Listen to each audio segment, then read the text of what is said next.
Okay, good. All right, we're all set to go. Welcome, folks, to the August 11th, 2020 meeting of the Milton Conservation Commission. Members of the commission are appointed by the Select Board to enforce the rules and regulations of the Wetlands Protection Act and the Milton Town Bylaw. As a matter of formality, open meeting law, we are recorded so that each and every person is invited to speak, but we do ask that you identify yourselves. And to start, we always identify ourselves. My name is John Kiernan. Arthur, can you go? Arthur Doyle. Hello, everyone. Wendy, I see you next. I'm Wendy Garpo. Jerry? Good evening, Jerry Burke. And I still cannot see Ingrid, but I know you're out there somewhere. Ingrid, you're on mute. Okay. Oh, there we go. Yep, Ingrid baby. Hey, And Steve Ivas, Conservation Agent. perfect. We're set to go. Number one on the agenda is informational. This is Milton Academy status report. Do we have Brandon Fagan with us? I am on. You are. Can you hear me? but we can hear you. Good. My name is Brandon Fagan. I work for GEI.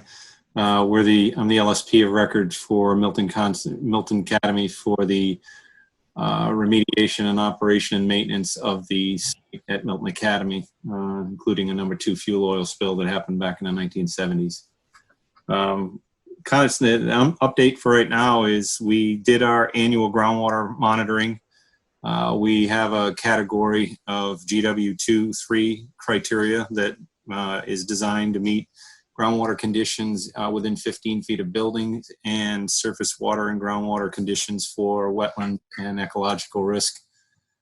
We also test and characterize the material to evaluate, drinking water quality conditions to a method 1 standard.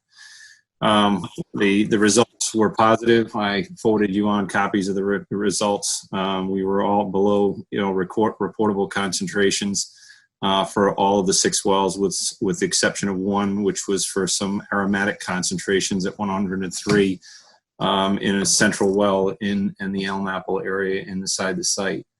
The site continues to be in compliance with the MCP with groundwater quality. It continues to maintain no substantial risk to the ecology, the wetlands, the environment, and any potential receptors on site, including students. I can open the floor to any questions. We maintain the booms in the pond. I think the future going forward is to continue to maintain. We've seen natural source zone depletion over the last 20 years to a significant level to where we're only monitoring 4 wells.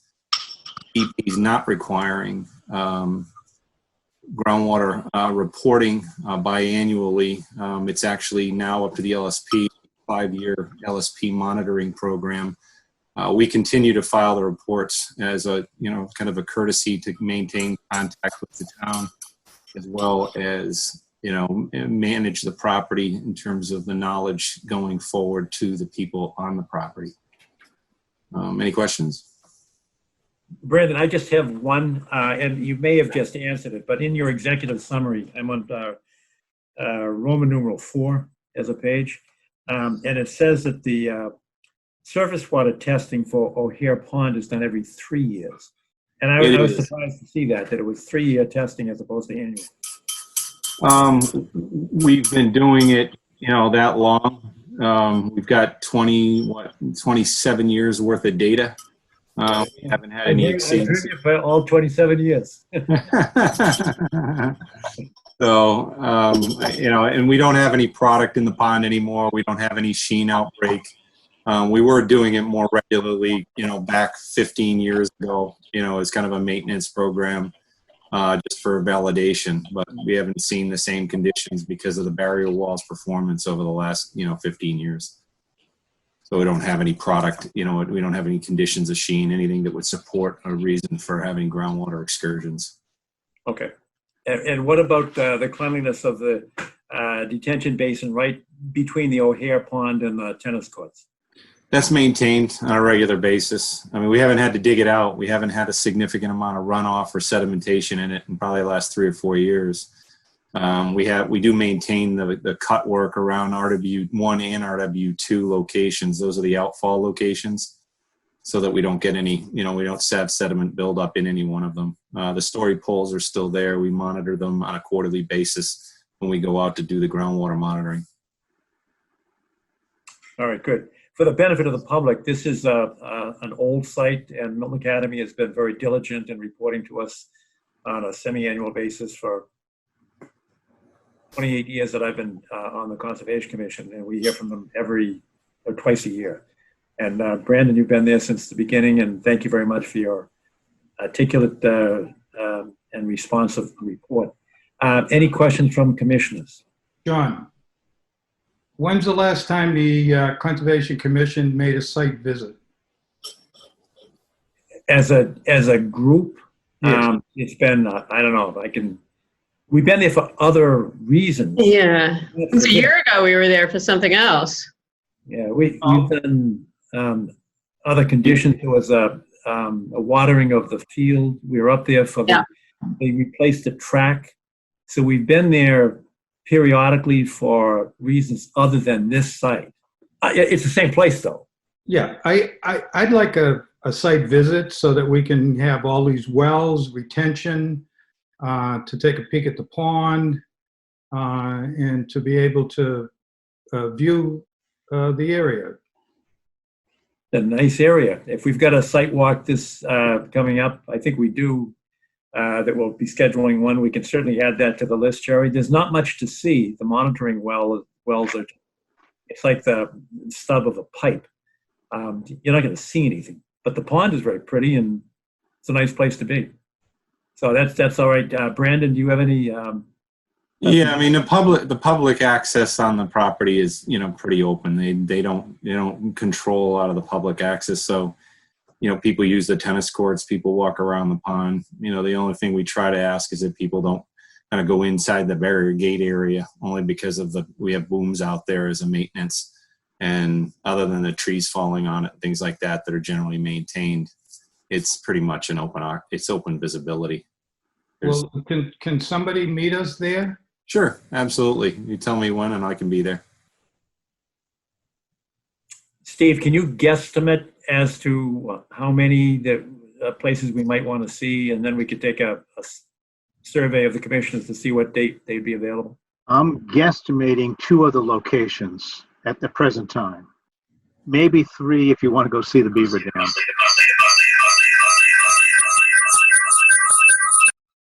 That wasn't me. That's Nick Parnell is the director with Milton Academy. I think he just chimed in. Okay. Okay. How about this Saturday? Are commissioners available for this Saturday? John, I'm not available this Saturday. It's Ingrid. Unfortunately, neither am I. How about the following Saturday?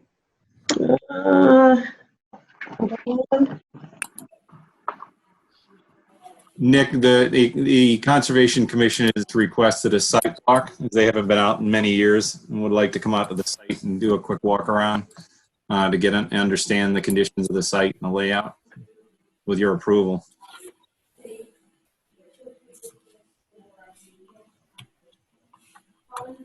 I don't think Nick's is on. Nick, are you unmuted? Can you hear me? Yes, now we can. No, Okay. Listen, anytime anybody wants to visit, please do. Brandon, you can either lead it or I can lead it. But we'd be more than glad to have the Conservation Committee come tour the pond. That's great. Thank you very much, Nick. Yep. Let me continue. Ingrid, you're not available this Saturday. How about the following I Saturday? am available. The next Saturday's fine. All right. What's the date on that? Is anybody? 8/22. 22, yeah. 8/22. Okay. Jerry, could you make that one? 8:22 works. Arthur? are you Yes. available? All right. Wendy?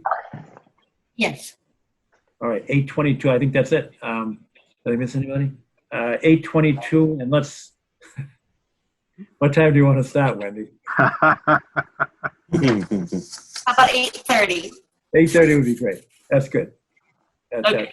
8:30. Nick, if that's okay, we can probably. Yeah, no, that's great. Why don't we plan on meeting in the parking lot behind facilities? If you come down Randolph Ave, there are, 2 different entrances before you get down to Brook. Turn in, I would say, the second entrance right before Brook, and we can park back there, and we'd be more than glad to tour. Perfect. All right. And Nick, is Brook a dorm or a building or something? No, I was conferring to Brook the road Okay. down at the end. So you'd be going north on Brook after you cross Center, and there are about 3 different entrances. One goes on what we call, Campus Drive, and then there are 2 different kind of gate entrances around facilities. The last one leads to a parking lot right behind the building, closest to the pond where we can park. Okay. Which is right next to the tennis courts. Yeah, right. That's good. So we look for the tennis courts. Very good. Okay, excellent. Thank you. All right. Any other questions from commissioners before we adjourn? I adjourn this agenda item, not the meeting. Or any abutters, members of the public that have a question or comment? Hearing none, we'll continue this hearing until August 22nd at 8:30 on site. That and the public benefit, that is an open meeting, and we'll have it announced and put on the town website. All right, we're good to go. Thanks, Brandon. Thanks, Nick, very much. Yeah, thank you very much. How's it going? Take care. all. Bye-bye. Next on the agenda, number 2 is extension of order of conditions. This is the Neponset River and Blue Hills Reservation. And that is DCR, am I correct? Yes. Is that Nancy? I believe it is.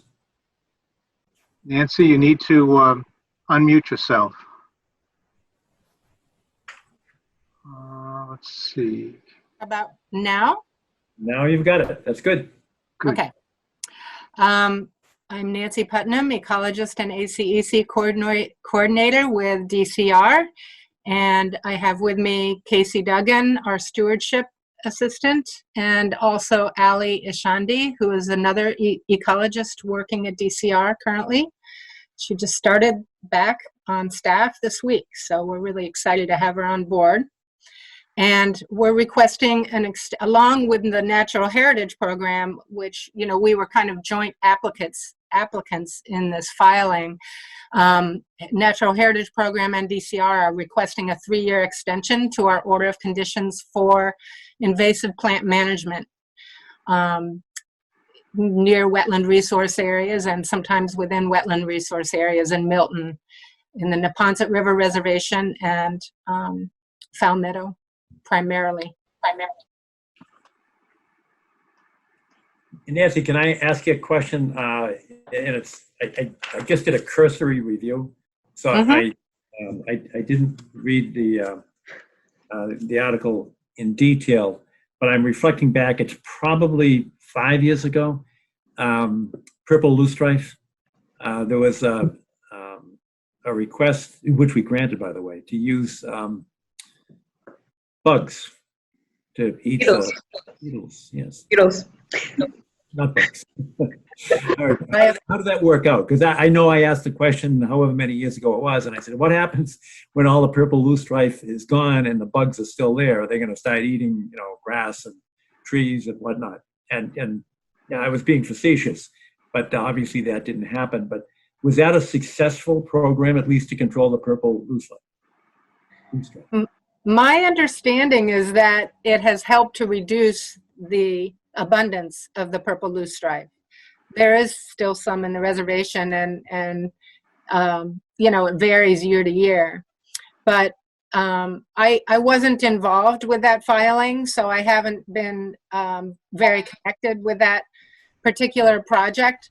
Would Ali Ishandi, do you have anything to add to that? Yes. So this was actually over 10 years ago. Good memory, John. Wow. It was a partnership effort with the Neponset River Watershed Association, and we did the beetle ranching in Milton. So the beetles were released for 5 years in a row, and we had monitoring plots, and the beetles were successful within the monitoring plots for the 5 years. And then we kind of just kept a cursory review of the area. And so how the beetles work is that they manage the population of purple loosestrife, but they don't completely eradicate it. So they manage it to the point where other plants can actually have a chance to grow and spread throughout the area. So the beetles will move around looking for populations of purple loosestrife. Every generation moves around. So they're still there. I actually find them all over the state. And we weren't the only ones to release beetles. The beetles were released across the state and in Rhode Island and in Connecticut. So they've been cross-pollinating throughout all of New England. So it's been successful, and they're still out there. So they're doing the job that they were, meant to do. Good, thank you. And I guess the next question is, what about chemical management? Are there any changes in the chemicals that you intend to use for the next 3 years? No, we don't have any changes proposed to what we have been proposing. Primarily what we've been doing out in these areas is cut stem treatments using rodeo. Primarily the buckthorn is the biggest culprit as far as the large shrubs that have been out there, but we were also treating non-native honeysuckle over on Hemingway Drive, the DCR land off of Hemingway Drive on the edge of Fowl Meadow. There was a lot of autumn olive, and we did a lot of treatments last year of the autumn olive in that area, in addition to all the other large invasive shrubs. So we're hoping to do a little bit of Phragmites treatment along the edges of those large populations of frag, but just very, very gradually, because we realize that we don't want to be heavy-handed with the chemicals, but the Phragmites is moving onto Burma Road and getting within 10 feet of the endangered plants that are out there. So we hope to do a little bit of treatment just along the advancing edges of the population to be able to see how successful that is to contain it and see if over time we can reduce those populations of Phragmites.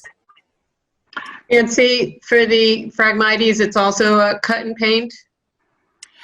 They often use hand wiping along the edges of the population. Okay, but not spray. Well, they haven't used spray out there yet. So that would be, only if we decided to tackle a large amount. And first we would cut it and wait a couple of months so that we only had to use a little bit of spray on the regrowth. But we haven't done that yet. We've been focusing on the cut stem treatments and the mile a minute hand pulling. Thank you.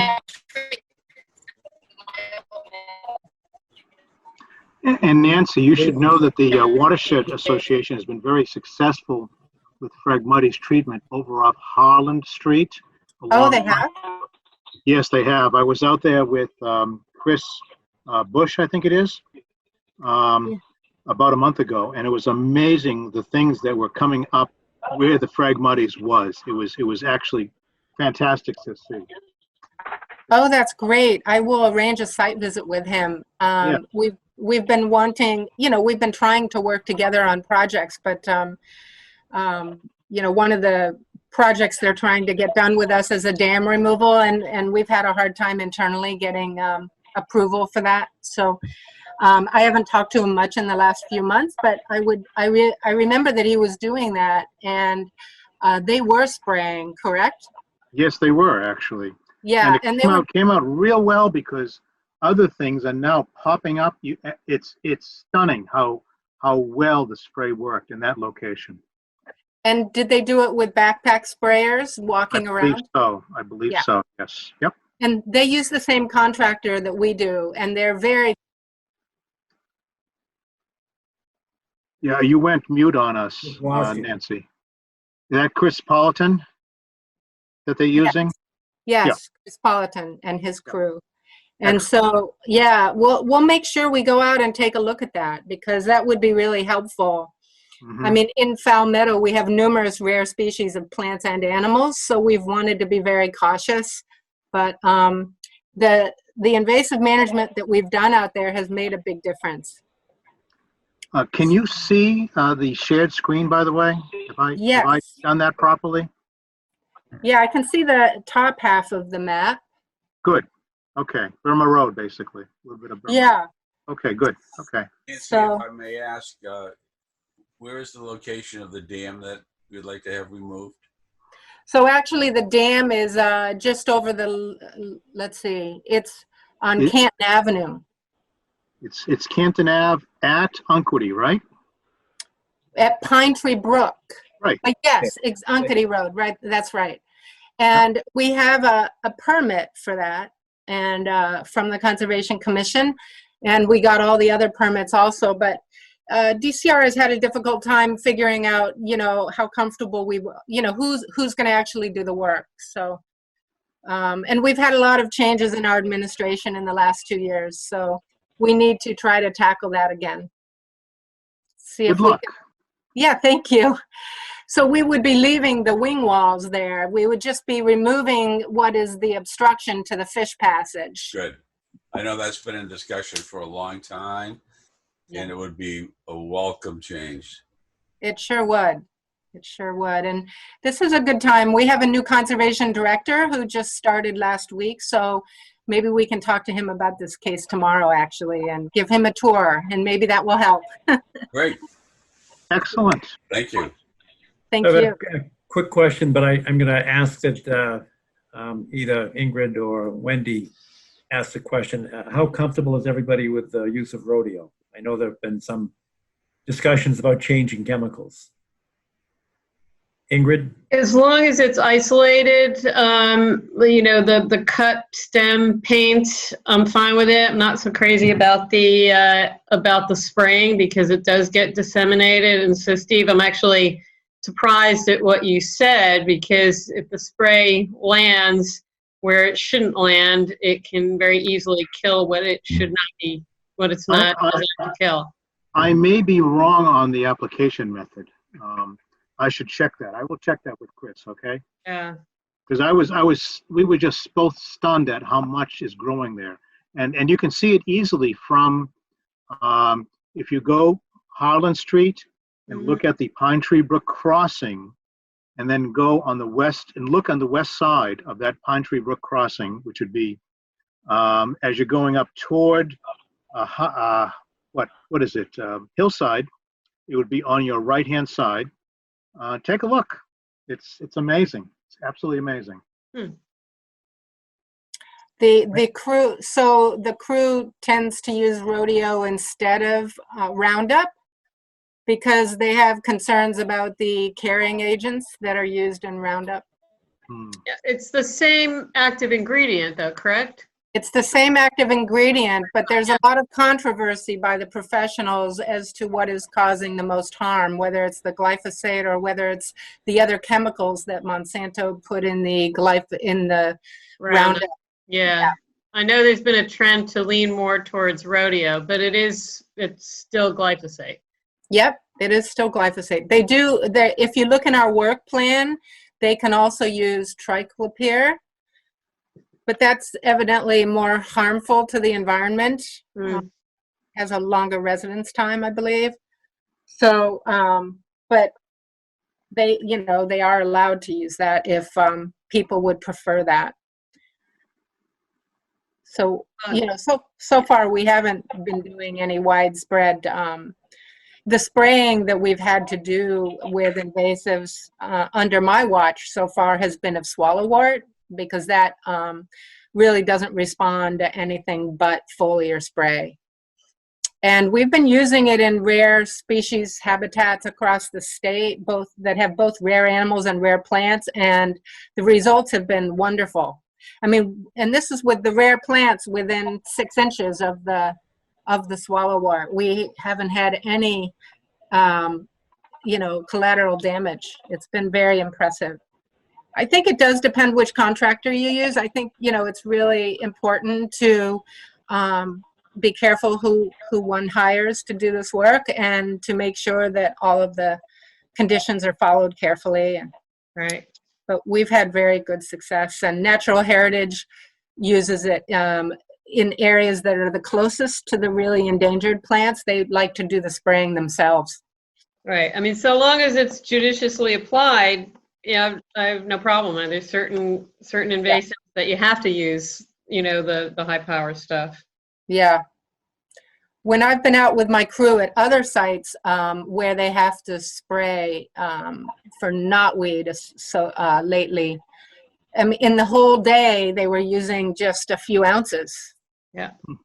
So they've been very careful. Wendy, do you have any questions or comments on the chemical applications? Steve, I can't see Wendy. Is she still on? Let's see. I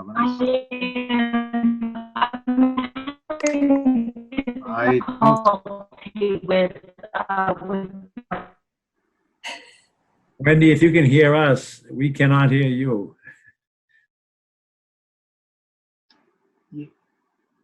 All right. I can't see Sounds her. like she's frozen. Right. System is frozen. Let's see if she's. Okay. Oh, There you she's are. waiting. There She's she waiting. is. Sorry. Let's. Wendy, I've allowed you in again. Are you Wendy, there, did you have any comments or questions on the chemical applications? Wendy? Yeah. No, she's frozen. Like, She's there. She's in. Yeah, that happens to me sometimes. And then if I disconnect my internet and then reconnect, it comes back. Okay. Is there a chat that she can type into? I don't. I'm not aware of it. I'm not aware of it Call either. her by telephone. Here she is. Wendy, are you there? No, I guess not. I guess not. While we're waiting for Wendy, Nancy, can I ask you a question? Along Sure. the Neponset, I don't know how familiar you are with the Neponset as it flows towards the ocean from the Adams Street Bridge, which is Milton Mower Mills. That marsh grass, the seagrass, has been completely obliterated by Phragmites over the last 20 years or so. Is that on anybody's priority list or anybody's radar screen to control the Phragmites there? There's very, very little seagrass left. And it's a tidal area. Wow. So it hasn't been on my radar, but if Allie is still on, I'd like to ask if she is familiar with that area. I'm familiar with that area. I don't know if that is DCR property. I would have to look it up on a map. I It know is. portions of it are towards the end, but the in-between piece, I don't know if it is. And it wasn't one of the priority areas that we assessed a couple years ago either, but it's something that we can definitely look into. What John's describing is paramount on Cape Cod as well. Whole areas have just been devastated by the Phragmites, usurping what would be previously seagrass meadowlands, saltwater meadowland areas. Is there anything, Nancy, in development or research for controlling Phragmites beyond the chemical applications that we currently have that you may know of? I'm not aware of anything. Allie, are you aware of anything? I think some groups have tried fire management. However, for that particular area, that wouldn't be a great idea just because it's so close to 93. Other people have tried cutting below the water levels and kind of drowning it over periods of high water table. And then there's also the saltwater intrusion, but again, that's not something that you can actively control unless you have some sort of, they're not dams, but whatever those, they're not levees either. What you have on the shore that you can control the water flowing in and out.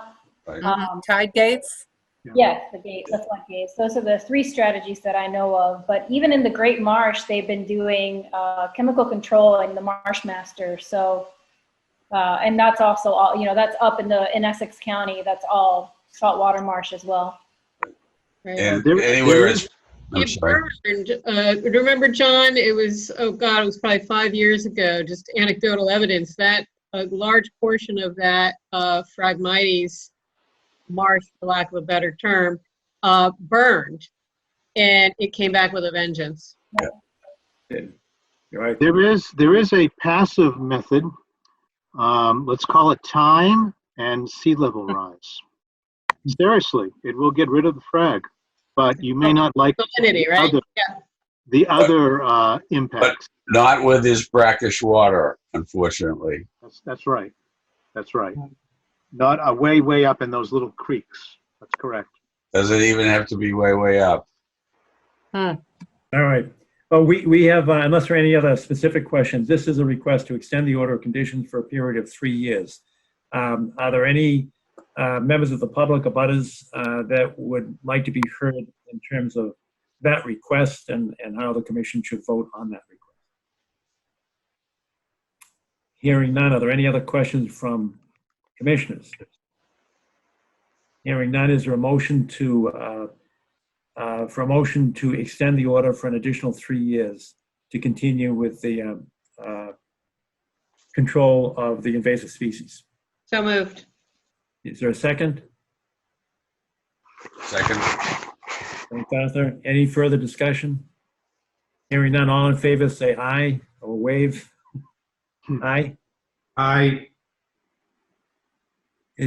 Can Wendy be heard, do you know, or seen? I can't see her.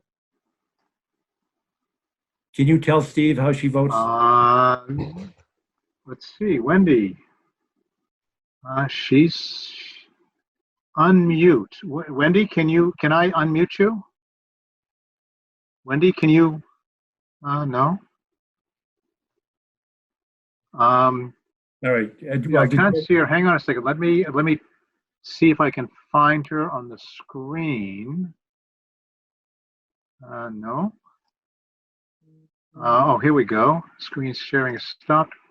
Wendy, are you there? I'm going to unmute you. No? Hi. There she is. We were looking for your vote extending the order of conditions for 3 years, Wendy. Do we have it? Oh, did she disappear? She She disappeared. froze again. All right. Gary, did you vote? Gary Burke? did yeah, you vote? I did. I said yes. All right. I think we can move on because it's, we've got a majority to carry the motion so that the extension is allowed for a period of 3 years, Nancy, and Casey and Ally. Thank you very much. Thank you very much. Thank you, folks. Nice seeing everybody again. Yeah, hope to see you soon. Thank you. Next on the agenda is notice of intent 330 Truman Highway. The applicant is here. Okay.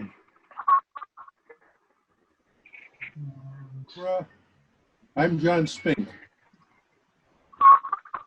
Do we have an applicant for 330 Truman Highway? Mr. Spink is the PE on the project. John. My wife's name. Okay, gotcha. Welcome, Barbara. Thank you. All right, can you tell us about the project and your application, please? Okay, what they're doing is they're adding onto the house.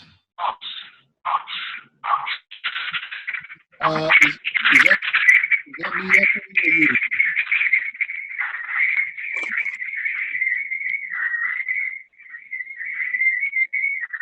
Can you hear me? This is a tough one.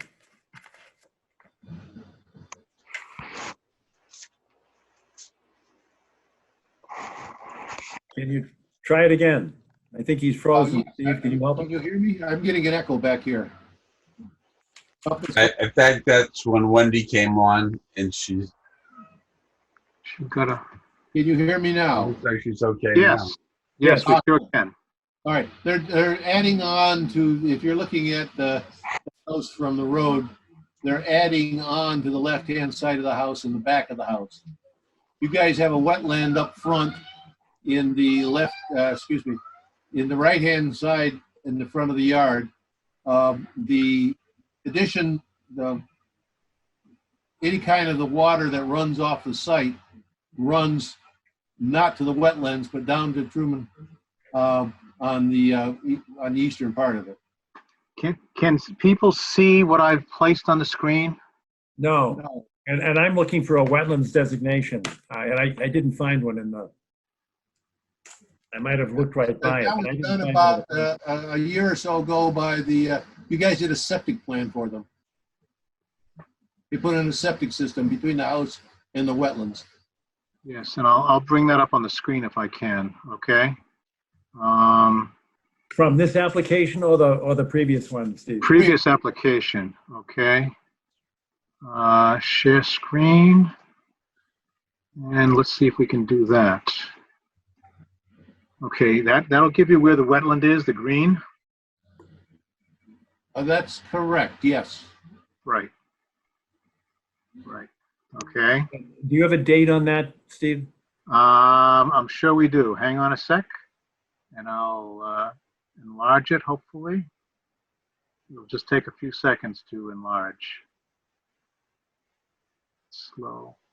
It looks like the date is, its latest date is 12, I think it's 12/12/18. Okay, All right. And did we issue, what did we issue? A permit for that is an order of conditions for the septic system? yes. Yes. Okay. Ben's built. We did a site walk. Yep. Yep. Okay.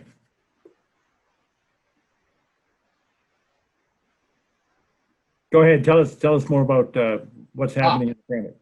Okay, well, basically, they're adding on to it. They're putting a flat area in back of the house and some retaining walls in the back of the house.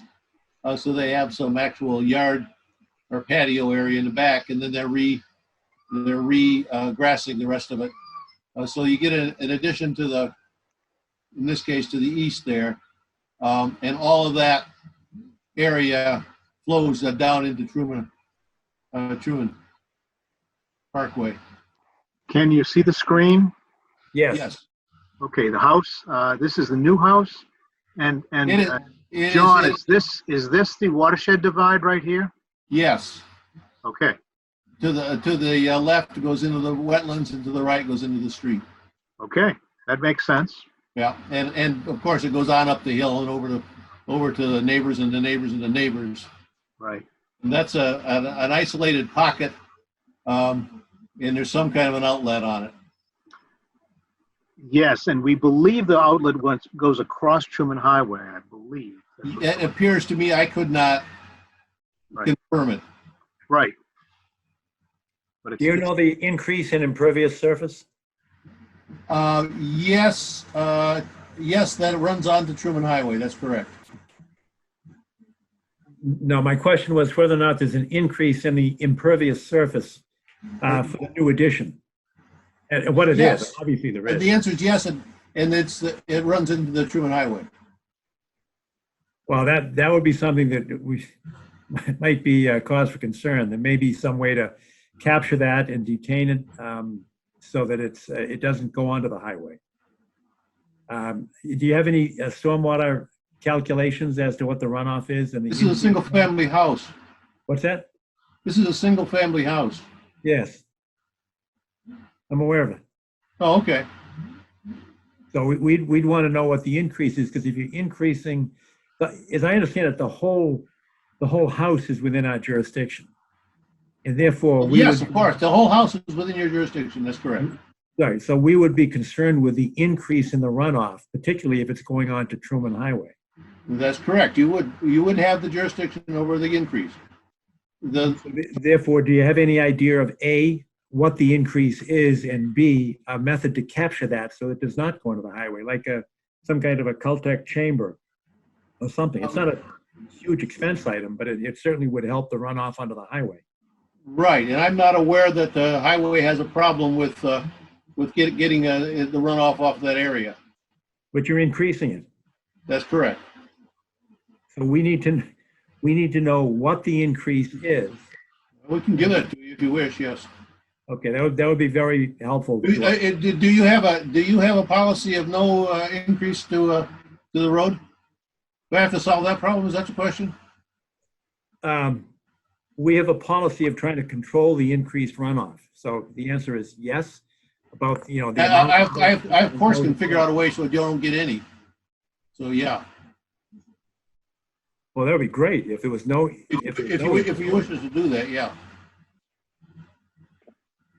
So I guess to take the first step first, it would be to figure out what is the increase in the runoff. And then Yes, the there is second some step- increase, we agree. Then the second step would be, how do you control that increase in the runoff? And it may be as simple as putting in a Caltech chamber. No, I understand all of this. Okay, my question is, what is your parameters that I should be working to? Do you want a no increase in flow or no increase in volume? It'd be great if you could do both. Exactly. The answer is yes. Oh, good. This is the family house. I love it. Okay, I appreciate that. All right. And this, is it currently staked out as to where the addition is going to go, so that if we took a site visit, we'd be able to see it? Actually, no, I don't think so. We can do that for you if you wish. That would be great, but could you do it within 2 weeks? We have a site visit. Oh, yes. No, if you want to do it Saturday, we can do it for this Saturday if you need it. It would be the following Saturday, the 22nd. Okay, 22nd. All right. Okay. John, Yes? I had a question, please, about the new patio. Will that be pervious or impervious material?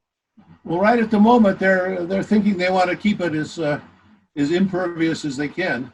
If we've got area over towards the highway there on the, if you're looking at that drawing at the bottom of the north arrow there, yeah, Yep. the next area. That's an area in there that we could probably do some catchment and solve pretty much most of the problems. Okay, thank you. I'm not quite sure of, the soil seems to be, to some extent permeable, up on the other side of the house. I take it may be the same here. We haven't actually done a test bit to check it. But, if it does, we can put it in the ground probably over a period of time. And that's where the current extra parking is that correct? Right now? Well, a little bit to the left of where you got your hand there. Okay, Yeah, it's up in there, yeah. all right. Yep. There's space over in that corner. Mm-hmm. Good. All right, any other questions from commissioners? Anticipating that we can see this after Milton Academy on Saturday, the 22nd, which would probably be about 9 o'clock. That's fair. Fair enough. And if there are not other comments or questions from abutters or members of the public, hearing none, then we'll continue this until the 22nd, which will be a public meeting. And if in the meantime, whatever information you can get to us in terms of the stormwater runoff calculations and how to handle it, that is, what you can do with it to prevent it from going onto the highway. Yep, we can do that for you. Perfect. Sounds good. Not a problem. We'll see you on the 22nd. Okay. Perfect. Thank you very much. Yep, take care. Next on the agenda is number 4, and that's request for certificate of compliance, 148 Hillside Street. And is Mr. Collins here?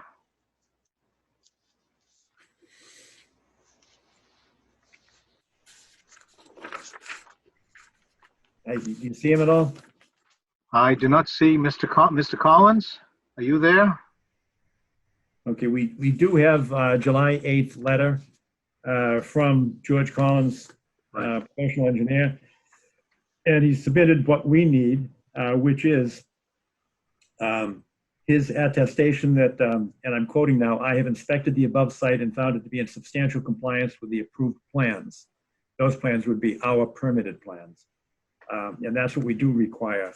We know Mr. Collins, his reputation.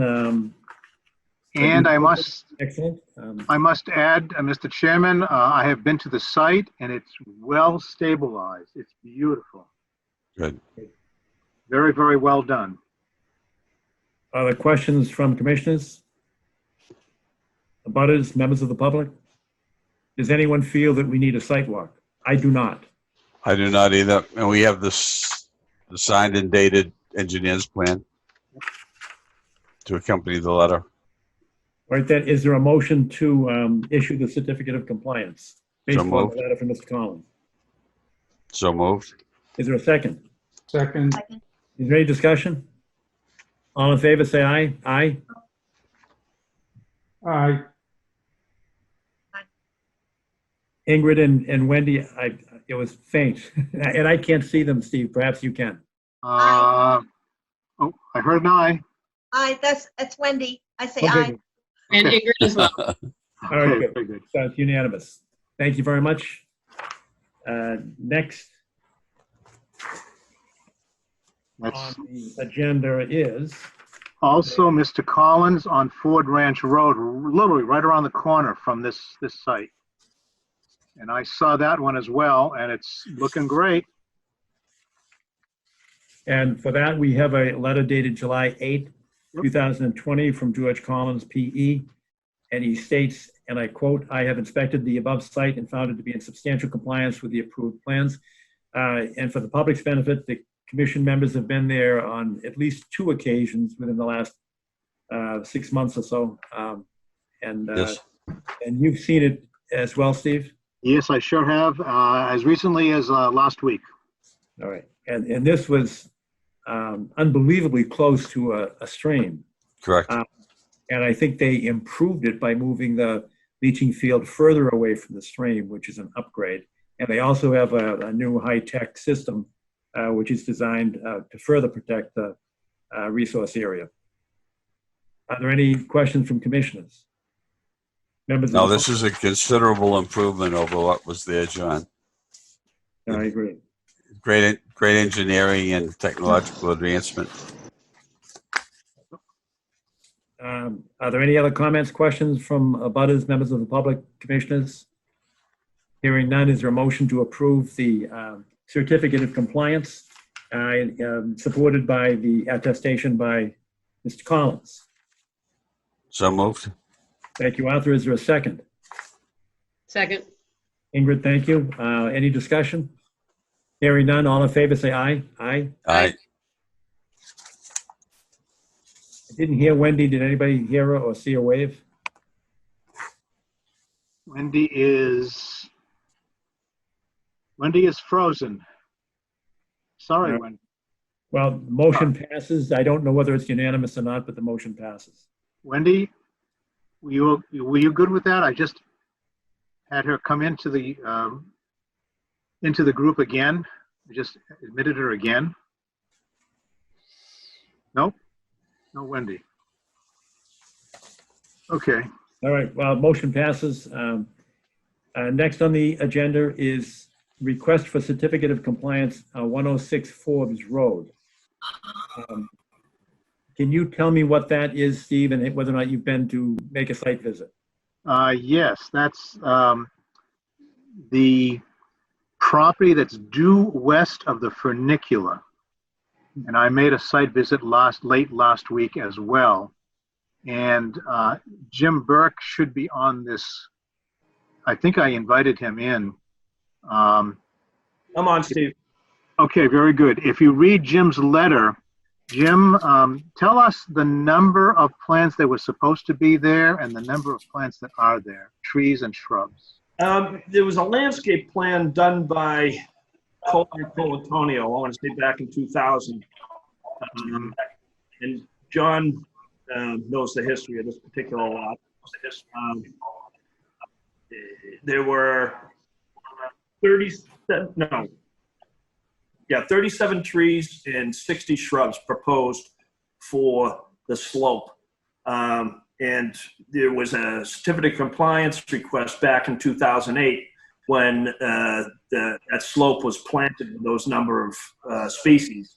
And there was a withdrawal that same year because they were 1 gallon and they weren't thriving, and so Sandy Will, the owner of the property, withdrew at that point, And given the size of the trees and the size of the shrubs now, that did make it. And 7 trees and 21 shrubs are now on the slope. And we think it's very well established, and we're looking to move on from this property after 20 years. Move on from this property. My impression, John, was that at the time, 20 years ago, the numbers of trees and shrubs were planned to create what's called a dense structure at eye height and at tree height to replace what had been there before and was cut. There is not that dense structure any longer. There, that is somewhat accurate. What was there originally was chain link fence, trash, riprap, tree of heaven, and what was permitted in 2000, what the certificate, the order of conditions that was issued back then was actually just to remove all that trash and invasive species and riprap the slope.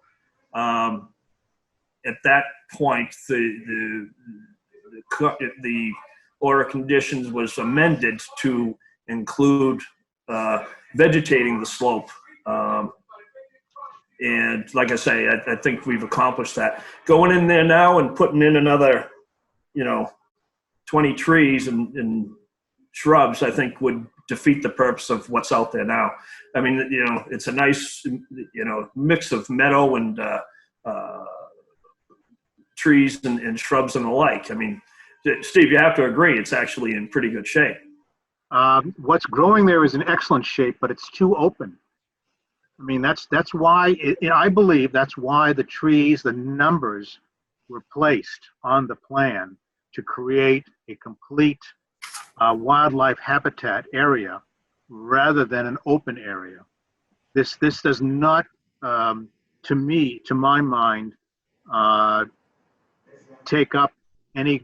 Well, it's not a complete dense shrubland. As it would be if all the shrubs were there and planted and all the trees were planted. That's Steve, all. was that an intended linear planting? I do not know what the intended planting was, but I would imagine not necessarily. I would suggest that we go out and take a look at it. I looked at it myself and said, something's missing. That's my personal viewpoint and professional viewpoint on the subject. That's probably a good idea to put it on the sidewalk list for the 22nd. Jim Burke, can you go back a minute because you broke up a little bit. I've got the request letter, your letter dated July 27th in front of me. Yeah. And it outlines 37 embankment trees and 60 shrubs. What I missed was the number of trees and shrubs that are there currently. Oh, there are 17 trees and 21 shrubs. All right. And this is, the property right next to Shelley owned and Andy, And Bernie Lynch. Yeah, we spent a lot. Bernie as well. Yeah. We spent a lot of time out there when the wharf was constructed, when the pier. Sandy took, got rid of a lot of invasives along his property line as well. That was running Shelley's at the time. I think he's been a good steward in this particular property, and he's just looking, after so many years, kind of time to move on. So, can you tell me, this may be an unfair question and it doesn't relate directly to this, but when we permitted the funicular for John Keith and Shelley Hoon, the agreement was that they were going to create like a buffer, a visual buffer for those looking at it from the area of 88 Wharf Street. And Sandy Will gave permission to John and Shelley to plant trees or shrubs on their land. Do you know if that was done? Because that would be in the same area that I'm looking at on our shared screen here. I mean, In this area. Right there. That's correct, Steve. Yes. Yeah, it's certainly, it's different than what was there before. I think there was all like bamboo and the like. I think that's what was the purpose. That's what I remember of getting rid of the invasives on that slope and planting in kind. But I'd have to take a look at that order conditions. And I think you're talking about going way back 20 years. I'm talking about just, a couple of years ago when the funicular was constructed. I assume that was complete. I mean, that order, I think they got a certificate of compliance for that now. Yes, they did. Did they? Okay. Yes. All right. Well, why don't we put this on the list for the 22nd? We can stop by there. And by the way, everyone should look at the website to make sure that they have the order, because depending upon how many locations we include in the site visits, there may be a more efficient order of these site visitations. But right now, it would look like, 9:30, 10 o'clock, quarter to 10, that vicinity. And I unfortunately have a conflict, but I can certainly have someone be there and represent Sandy. I'm sure Sandy will be there as well. Okay, good. And one more thing, John. I think this black walnut here may be just a staghorn sumac. Jim, we had a chat about this today. Remember that? Yes, we did. Yeah. And there's another one up here. I think it's staghorn. Well, we can check it when we go out there. Easy enough. Look forward to it. Yep. All right, good. Any other questions or comments from commissioners, abutters, members of the public? Hearing none? Am I correct? None? Hearing none, we'll continue this until August 22nd. Thank you very much, Jim. Thank you. Okay. Next on the agenda, notice of intent, 693 711 Randolph Avenue. Okay.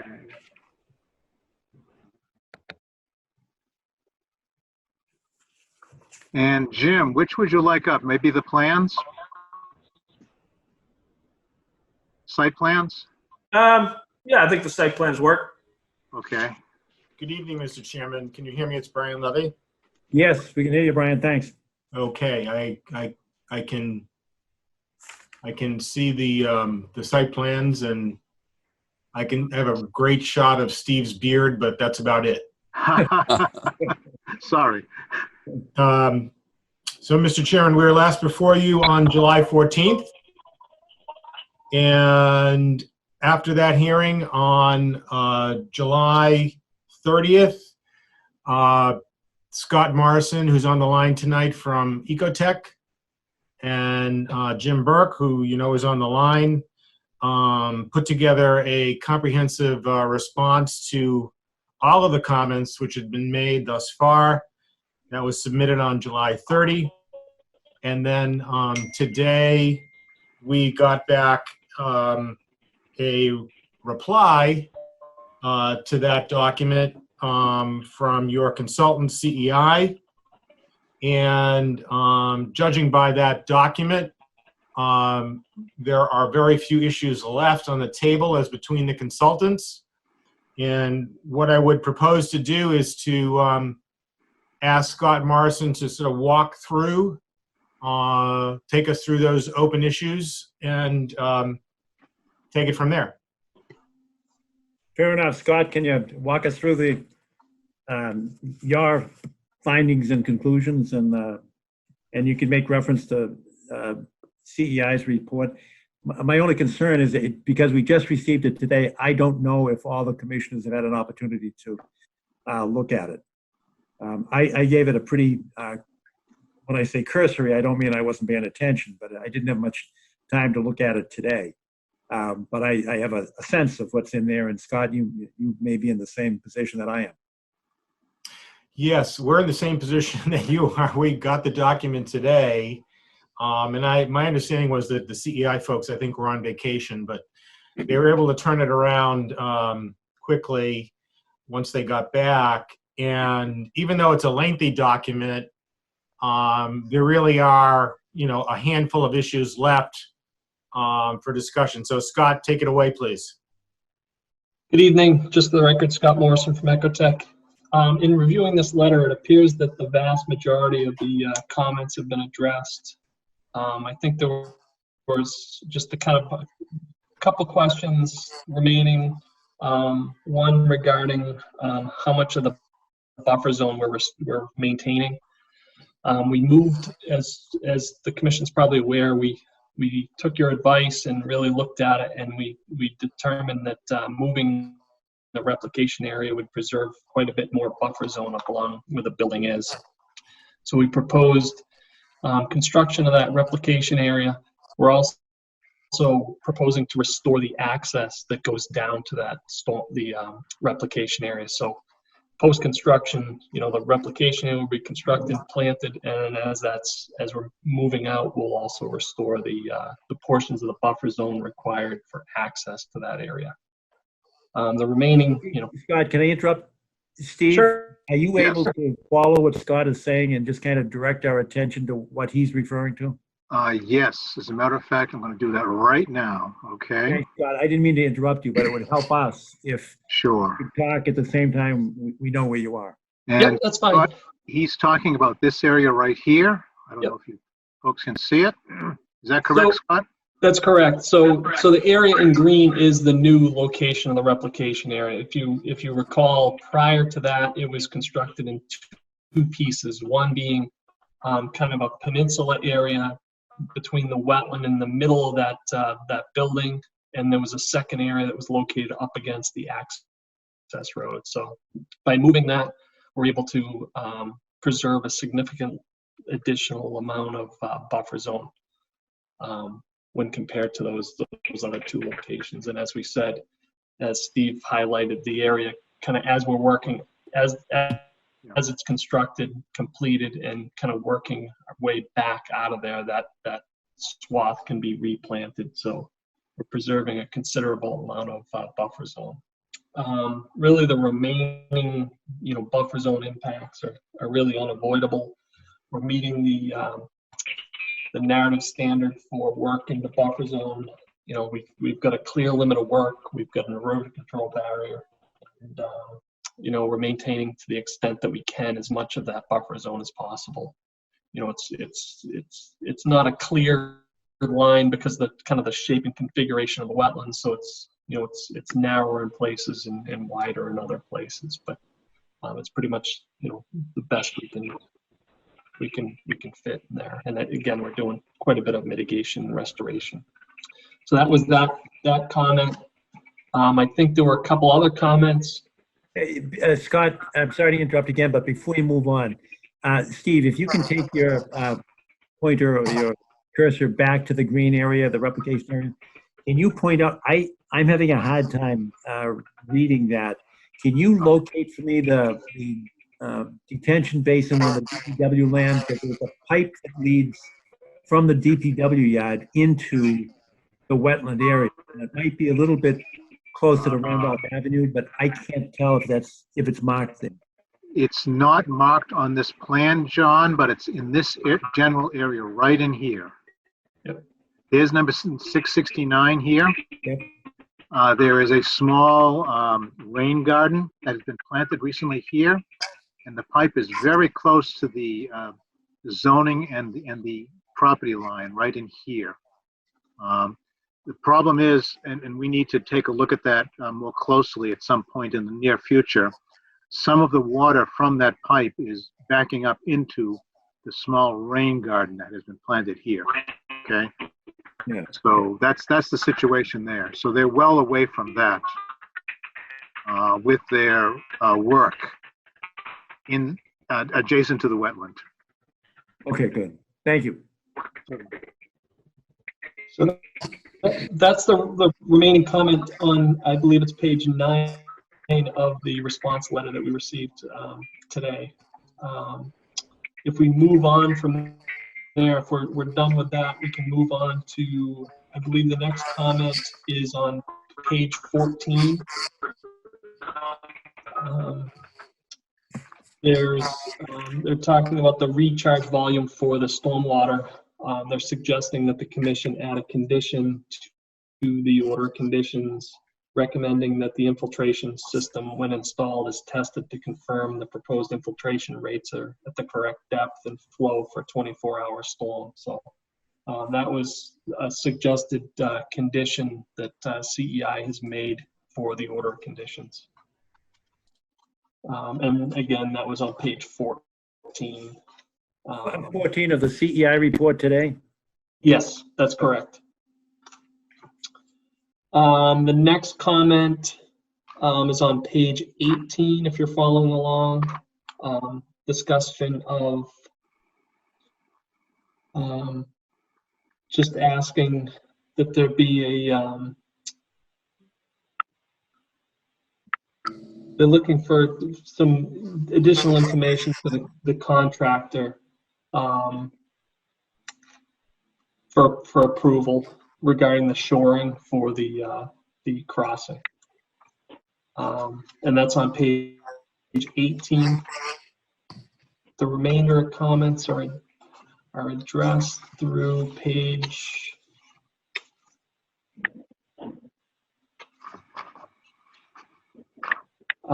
just moving on to page 27. Again, it was another recommendation that CEI recommends conditioning that no snow be dumped in wet resource areas. It's kind of a common sense thing, but we'd be certainly willing to accept a condition stating that to ensure that no snow is dumped within wetland resource areas.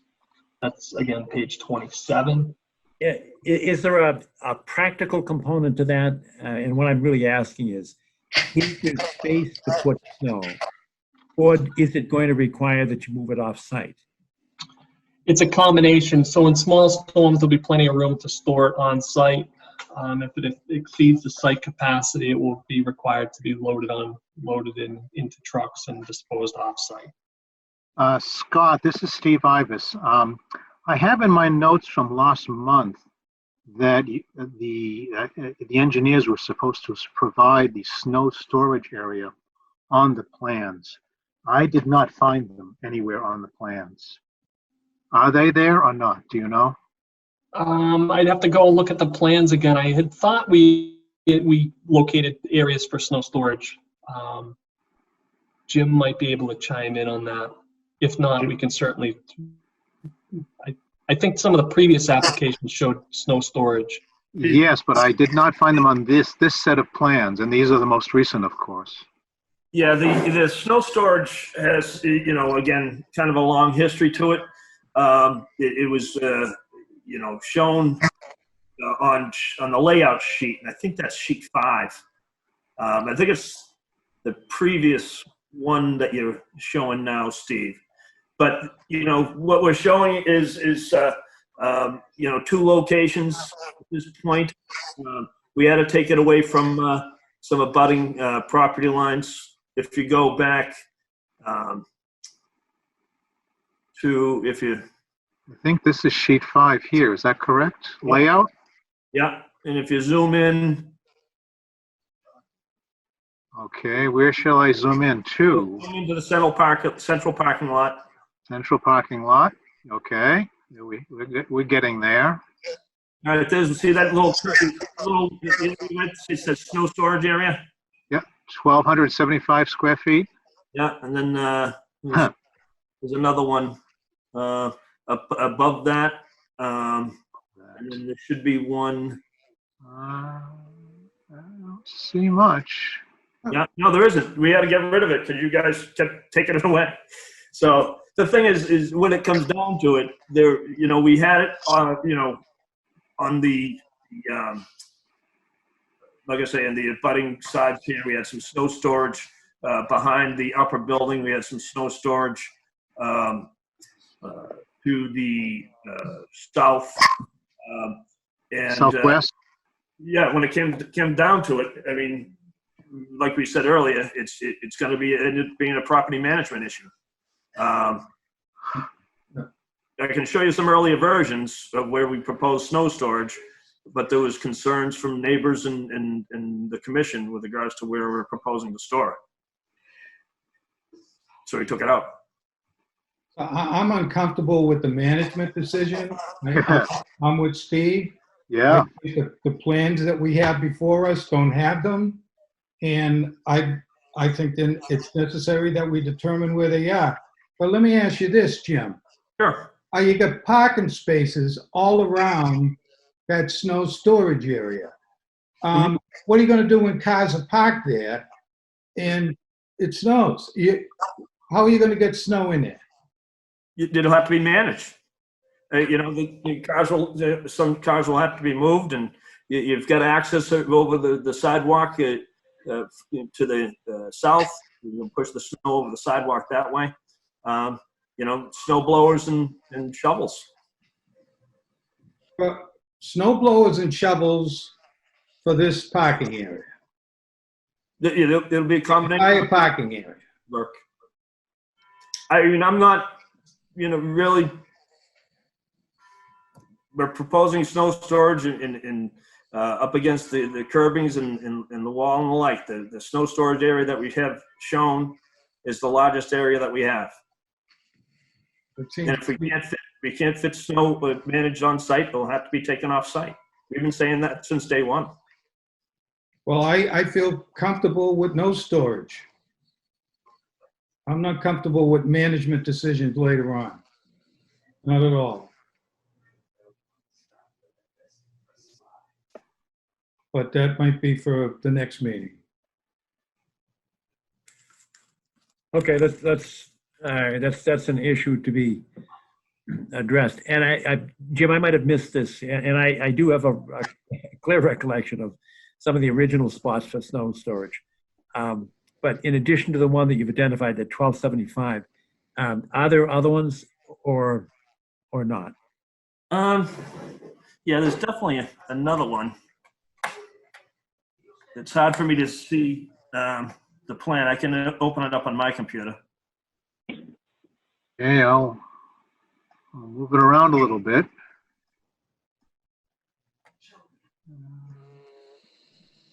Snow storage.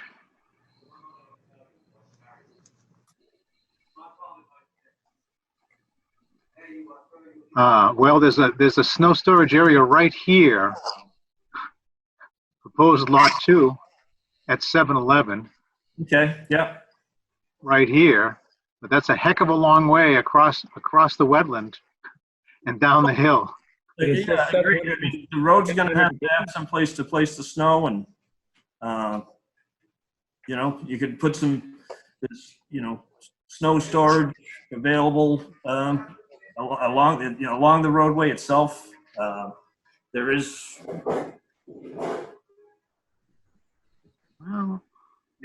so. And that's 750. Did I read that correctly? Yes. 750 square feet? Right. Is there some kind of a standard ratio between like parking area or roadway area and snow storage area? There's some industry standard that, because it depends on, what the snowfall is in a year and then how many feet. I mean, we don't want this piled up, 50 feet in the air. No, true. Typically, it's a storage of 6-inch snowstorm on site with compaction of snow. With a 30% compaction. That's what I've used in the past. And can you tell, and I know it depends upon annual snowfall, but can you tell, given that 30% compaction, 6 inches of snow, how this area of plowed macadam would end up with, we've got 1,275 feet in one place and 750. I would have to say it's probably insufficient given those areas shown. But again, it comes down to the property management aspects of the snow removal. If you can't fit it on site, you got to take it off site. And, it worked well last year because there was no snow. Probably 5 years ago when we had, 3 feet of snow, it's going to cost the property a significant amount to manage that. Just the nature of living in New England. Scott Morrison here. One other thing to keep in mind too, that you can store snow on any parking spaces that are not used. So it's, you know, if there's unused parking spots, it's a prime opportunity to place snow there, you know, where it can melt and travel through the stormwater system. What's the likelihood of that? It's actually fairly large. The ratio is high for this type of development. They're using 1.5 spaces per. I think we're at 1.8. I think 1.8 per unit, is that correct, Jim? I think so.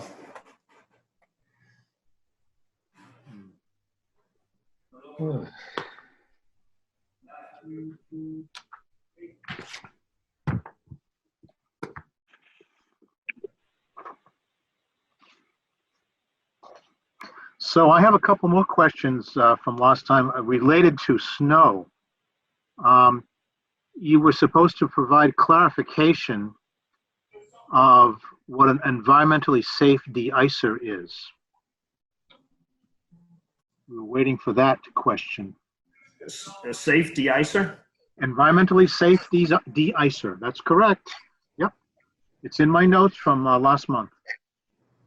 Okay, what would you recommend, Steve?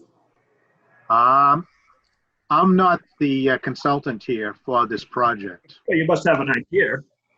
I do not. I do not have an idea. That's why I'm asking. That's why I asked the question. I do not. Well, all right. Well, we'll have to In fact, you said you would figure it out, and so I'm waiting. I'm waiting on that question. Okay. Yeah, we can certainly provide that. That was, I think we were focused on the CEI comments and might have overlooked that specific comment, but we can certainly look into that. Sure. If do you want to kind of jump through and wrap up the CEI comments first? Yeah, why don't we do that? Then we can. Yeah, so on page 33 is the kind of the last comment where they're discussing that, as stated above, any additional impacts to wetlands should be immediately evaluated by the Conservation Commission or its representative for any mitigation action required, and to determine if a filing of an ENF would be required at the 5,000 square foot threshold. But as we discussed in great detail at the previous meetings, we're confident that we can do this construction remaining under that 5,000 square foot threshold. So we don't expect that to be an issue. So I think with that said, I think those are the remaining minor items I think I kind of went through and addressed, most of them which can be addressed through issuance of the special conditions and order conditions. Scott, I have a question about that particular comment. Does that include material that comes down the slope into the wetland? And then I had a solution for that, which I have used on other sites. I'm not sure I understand your question. The question is, if indeed material from the surface of the ground during the construction period, comes down the slope, bypasses the level spreader, enters the buffer zone and or the wetland, that is additional direct impact to the wetland. Is that correct or not? Yeah, so if you've got sediment in the wetland. Exactly. Okay. So I have a solution which I have used on other projects before. And I was wondering whether your client would be amenable to the use of Jersey barriers at the toe of slope on the hillside, for that's to obviate that particular problem or eventual problem. As I see it, it may happen, and I've got I think it's got a higher probability than 50% of it happening, because the level spreaders are how wide?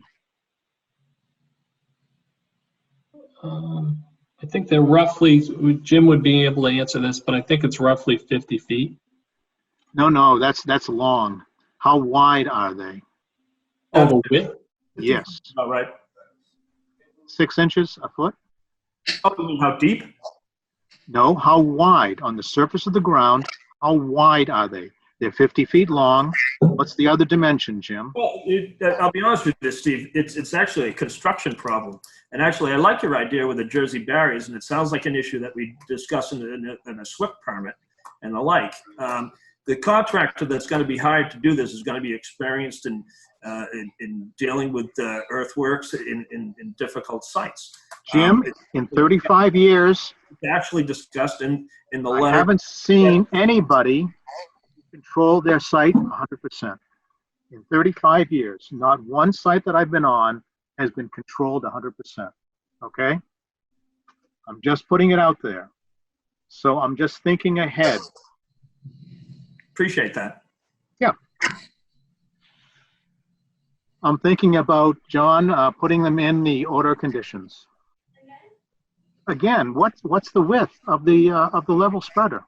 It's going to be a function of the actual gradient of the slope and the runoff that's going to be generated off the area that's going to be contributing to it, Steve.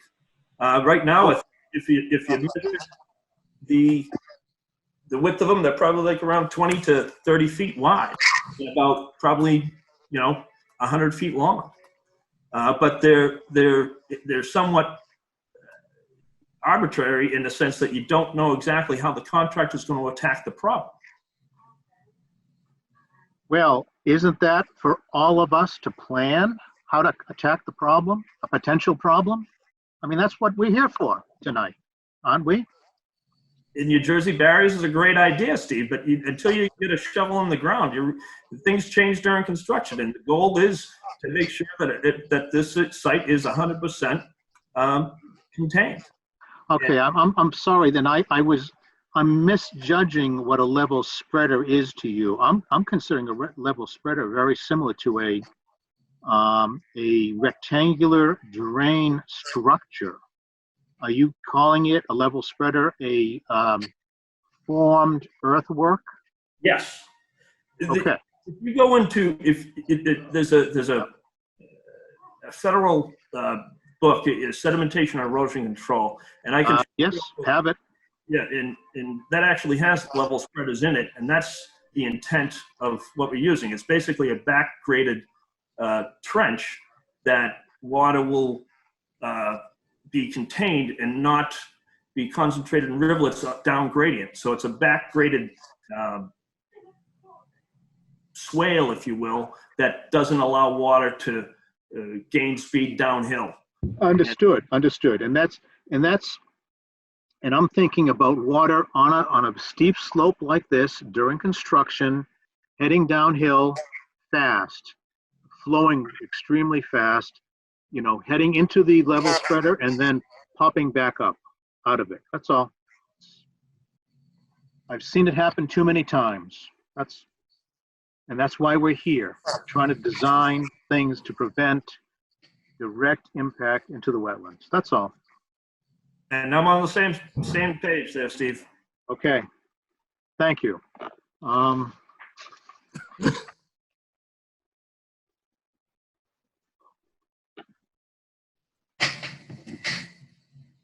Limits of work are on the plans.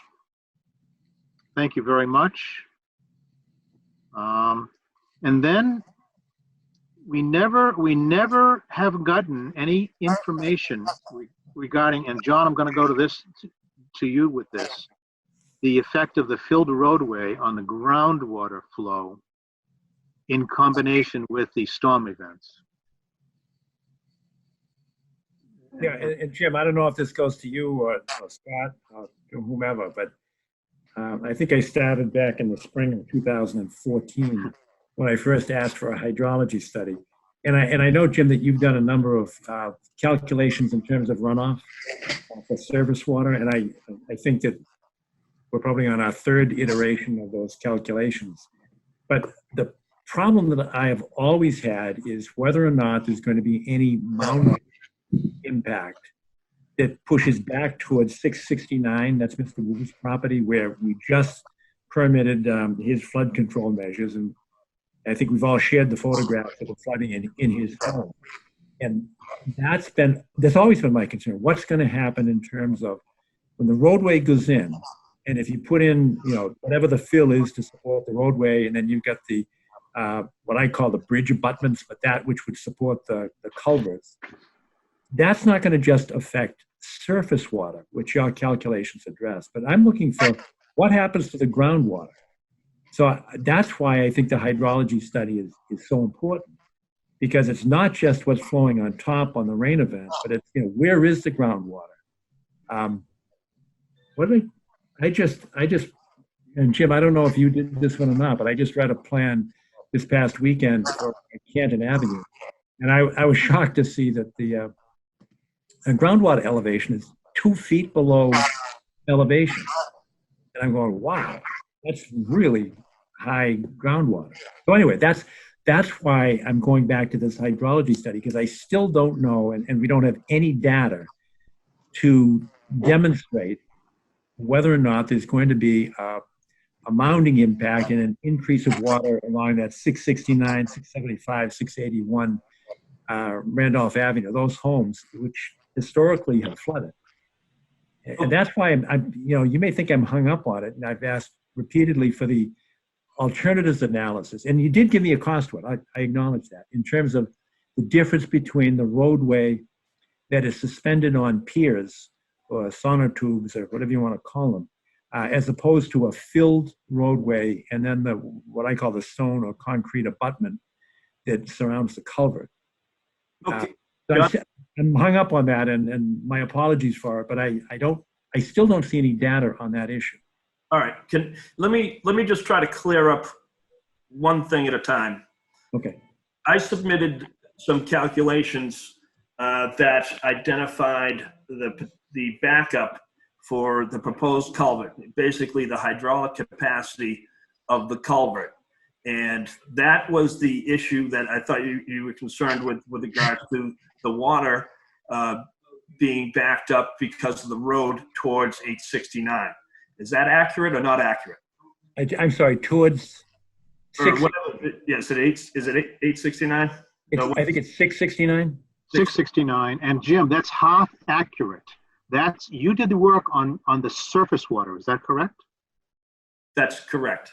Okay. Once you fill that area, you intercept groundwater. What happens to the groundwater, man? Okay. So now we're talking about the groundwater. Okay. We're talking about water. Can we take? That's why I asked for the hydrology study. Can we take the surface water off the table then? Actually, no, because it's a combination of the surface water and the groundwater that John is concerned about, and I share those concerns. Okay. So all right. So let's talk about the groundwater then. So mounding studies. Mounding studies are typically done when you point load a certain amount of water on a daily basis in an area. With groundwater being high in the soil strata, you're going to find out that, and depending on where the separation of this water disperses over that groundwater table, it's going to dictate how that water is dispersed. Now, the groundwater in the wetland itself is well protected from this particular development because it's being detained in underground recharge structures which are separated from the groundwater, and actually that's where your mound is going to occur. The roadway has absolutely no bearing on groundwater elevations whatsoever. And I don't need to study to do that, because to have groundwater mounding occur, you have to add additional water for that to occur. The surface pressure generated by the fill on this roadway does not provide any sort of interception of groundwater whatsoever. It's the surface water that this road will be, has the potential to back up. And actually the calculations show that I do slightly back it up. I want to say it's about 1/2 inch. And, so the hydrological study, you'd have to put wells in, down gradient, which is flowing away from 689, because gravity works in groundwater as well. So everything's flowing towards Wollaston Golf Club. Okay, can we agree on that? Yes. All right. So we put an up gradient well by 869. We put a down gradient well at the property line on the other side of the culvert. You read the elevation. You read the elevations of that groundwater before the road's in. All right. You put the road in. Those elevations will actually be exactly the same. But aren't you compacting the soil underneath the roadway? Yes, but you're not intercepting the flow. Now, if I was going to say, you know, what Steve talked about this with the SOAR, the other last meeting I was at, about, you know, potentially the new SOAR intercepting the groundwater and draining the wetland. It used to happen all the time when, you know, the Mass Highway or for that matter, any highway department would come in and build a road or you know, utility and crushed stone would pull that groundwater away and drain the wetland. In this particular instance, that's not happening. You know, the reason the crushed stone that's going to be placed underneath that road to support that road is going to be in the groundwater. And you know, it's the ground is going to continue to flow through it without any impedance at all. It's actually, Jim, that depends on the transmissivity of the material that you create under the bridge, under the roadway. Is that correct? Yeah, crushed stone has an incredibly high transmissivity, Steve. Agreed. It does have high transmissivity. However, you're still affecting the natural soils. And by the way, that material is not deleterious material. I've seen that word a couple of times in your construction sequencing. It's natural material, not deleterious material. Okay. So what you're saying is that it's going to actually move through there faster? No. It's going to move than it does now? Steve, you're talking about a 40-foot swath running perpendicular to the groundwater flow path. And that's right. Right. And you're going to find out that it's going to slow down on the other side. It's just, you know, a little bit of a traffic jam. It's going to flow through under the road maybe a little bit quicker. You won't even notice it. But can you prove it with calculations and local tests? Can you prove that? How do you prove it? How do you prove that statement, Jim? That's my question for you. Well, Steve, I just explained it to you. You have to actually spend some money, put some wells in, and waste time doing this analysis. The thing is, you know, a whole lot of common sense will go a long way if you understand that the remove and replacement of approximately 3 feet of non-deleterious material, and you call it natural soils, 10,000 years worth. Right. You know, and you replace it with you know, structurally supporting stone, you know, up back to the groundwater levels that it's having. The groundwater is going to fluctuate back to its original level. The storm events that contribute to this wetland that's actually very high in the watershed will continue to operate as it once did. You're talking about, like I said, 40 by, you know, 4,000 square feet of stone in place of the 4,000 square feet of natural wetland soil. And that groundwater that's in that area, that's actually a perched water table when it's all said and done, is going to flow through the culvert that we've designed, over-designed to handle the 100-year event. And it's wide enough to handle the smaller events during the months of August to maintain the groundwater levels. So we've taken time to actually make sure that this particular road is minimal as impact as possible by, you know, picking the location that's less than 5,000 square feet And, you know, creating a culvert that's 12 foot wide, that's twice as large as the culvert that it contributes to that it goes under Randolph Ave. So, you know, the fact is that the request that you're asking for groundwater studies for a small residential roadway is totally unnecessary. Simple as that. The thing, we show the surface groundwater backup doesn't exist. The groundwater mounding, which, you know, you typically do it. I'm doing one now for 23,000 gallons a day with groundwater at 2 feet. The mounding there, John, is 11 feet. All right, so there you go. But every day. What's the groundwater elevation here? You know, Jim? 0. What's that? 0. It's at the ground. It's at the surface. Yes, that's correct. Yeah, it's at the surface of the ground. You're not point loading any surface water there, where you're actually detaining surface water up at the top of the hill and then releasing it in a controlled fashion to minimize any sort of impacts to this particular wetland. Not to put you on the spot, Matt Lundstedt, do you have any comments? My only thought was it might be possible, and I don't do enough dam work. We do a little dam work, but I don't do enough to know if there's a simple program, you know, putting in different material, compacting it may or may not influence how that groundwater flows under it. I'm wondering if there's a way to use some kind of flow net program, which they use for dam analysis, to run, you know, the simple 40-foot zone, open groundwater. We know what that is. And then surcharge just whatever depth, you know, what are we going to be, 2 or 3 feet below that elevation with the bottom of the foundation and the wall?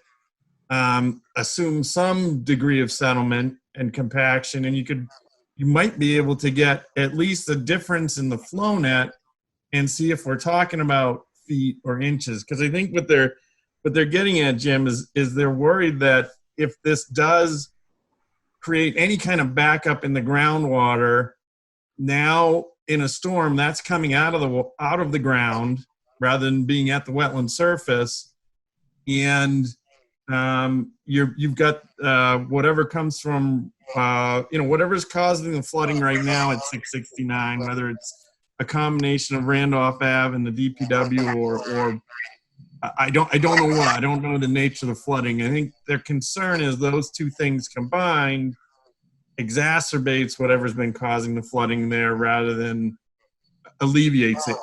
Granted, you pointed out 2 good points where, you know, half of what's coming down the hill you're now intercepting and slowing down with the infiltration system, and you have sized the culvert adequately. I think the concern is are we okay with the flow net under this, under you know, essentially the bottom of a dam, like akin to the bottom of a dam, and probably not quite, because when you build a dam, you actually use clay. So you use stop the water and create. You try to create that hydro. Right. So can I ask you a quick question, Matt? Yeah. If you do an analysis on the culvert and you put a 100-year storm event through that channel, and you make it, and you do one without the roadway in there and without the culvert, it establishes a flow elevation through that swale, and then you put the road in, and you throw a 100-year event in it with off-site flow and everything that's contributing to it, including the DPW. Right. You end up with a hydraulic difference of a 1/4 inch for a 100-year event. And you put this road in, what's going to have a more significant impact? The 100-year event with a 12-inch culvert or the road itself? I would suspect the surface water rise. Okay.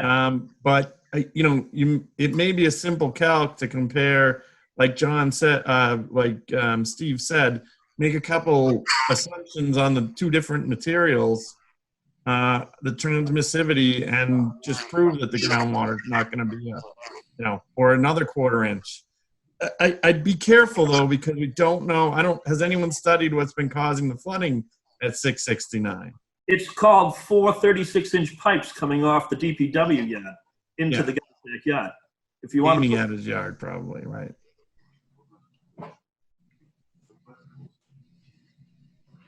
4 36-inch pipes? might be 424.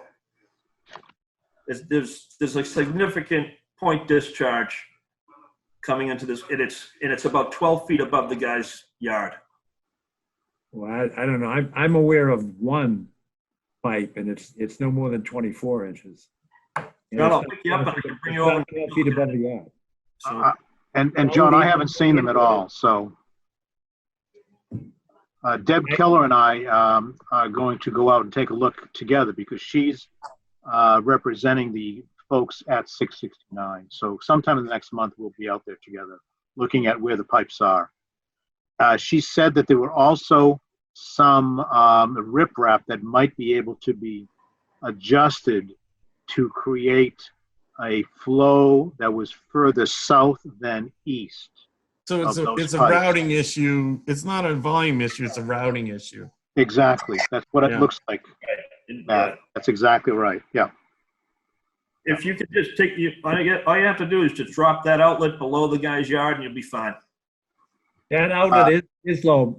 Jim, I was out there about 2.5 weeks ago. That's Yeah, not 12 feet above his yard. I'll show it to you directly, John. I was out there myself. I stood there myself 2.5 weeks ago, So did I. and it's not 12 feet above his yard. Well, it's 10. Not with the inverters. Hang on, I got a picture. Mr. Chairman? Sure. It sounds like the issues on the table, we've sort of come to the end of those, that there aren't others on the table for discussion, going round and round on the same question, or are there other questions that the board has? At this juncture, I don't think, because we only received the CEI material today, I don't think the other commissioners have had a chance to absorb what their comments were.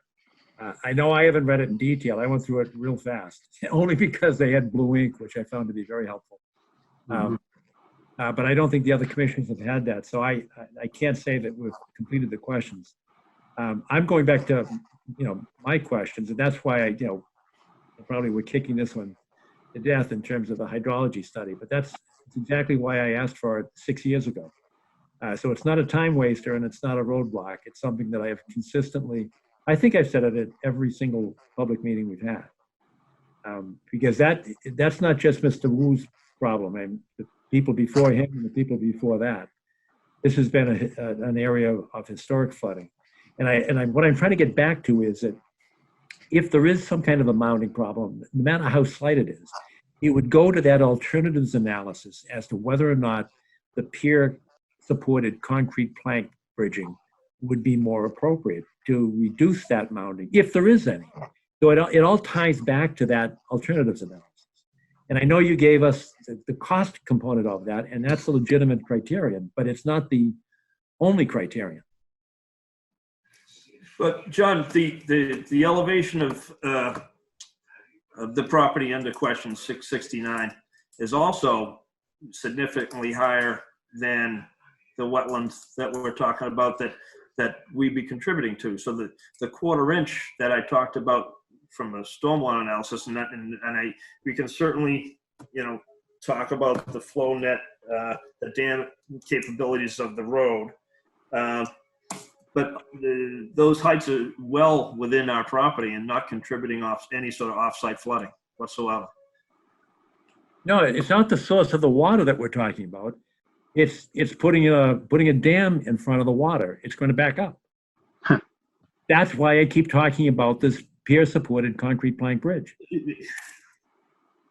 Mr. Chairman, so this issue, as you have explained it, has been going on for years. Yes. And clearly we have a disagreement about sort of how to look at this issue and whether it has already been solved and whether it really is a real issue at all. So I think there's a fundamental disconnect.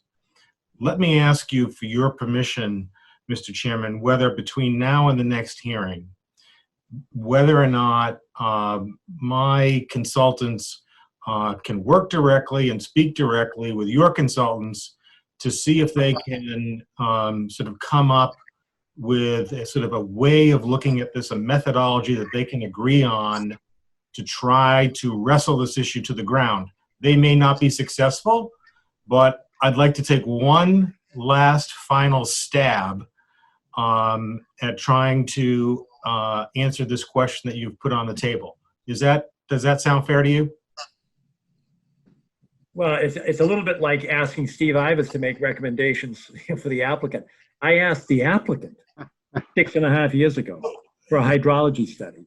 If somebody would just please provide me with a hydrology study, I'd be able to say, okay, thank you very much. But we don't think it's necessary. So we have a fundamental disagreement. So what I am asking you is, instead of going round and round and round and round continuously for another month and month and month, if the consultants can speak directly to try to wrestle it to the ground. If they can't, they can't.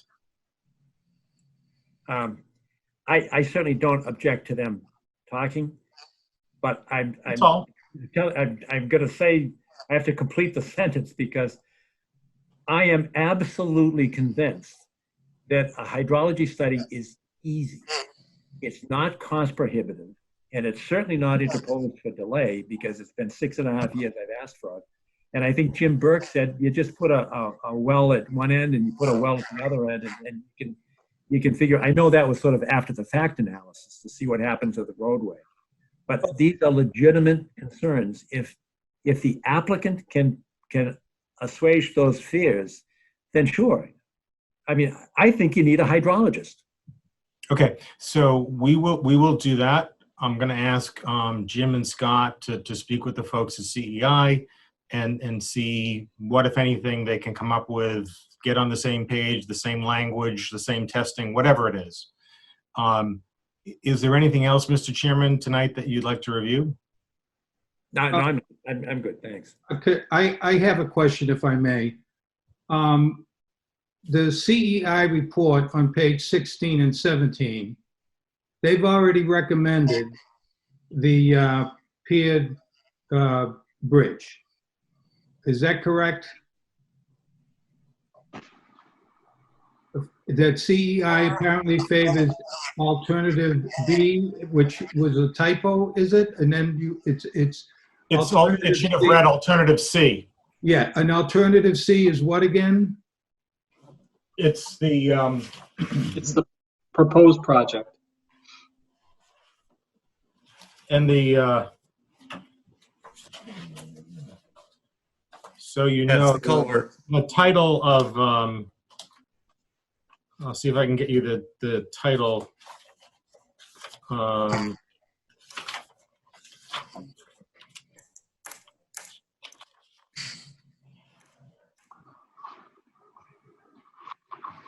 So alternative C is the box culvert crossing. Alternative C, which is on described on page 4 of Appendix 2 to my client's April 9th, 2020 memo.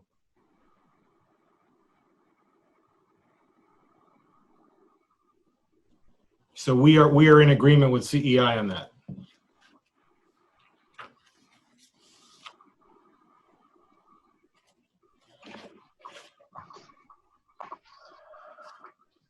Did that answer your question, Jerry? Yeah.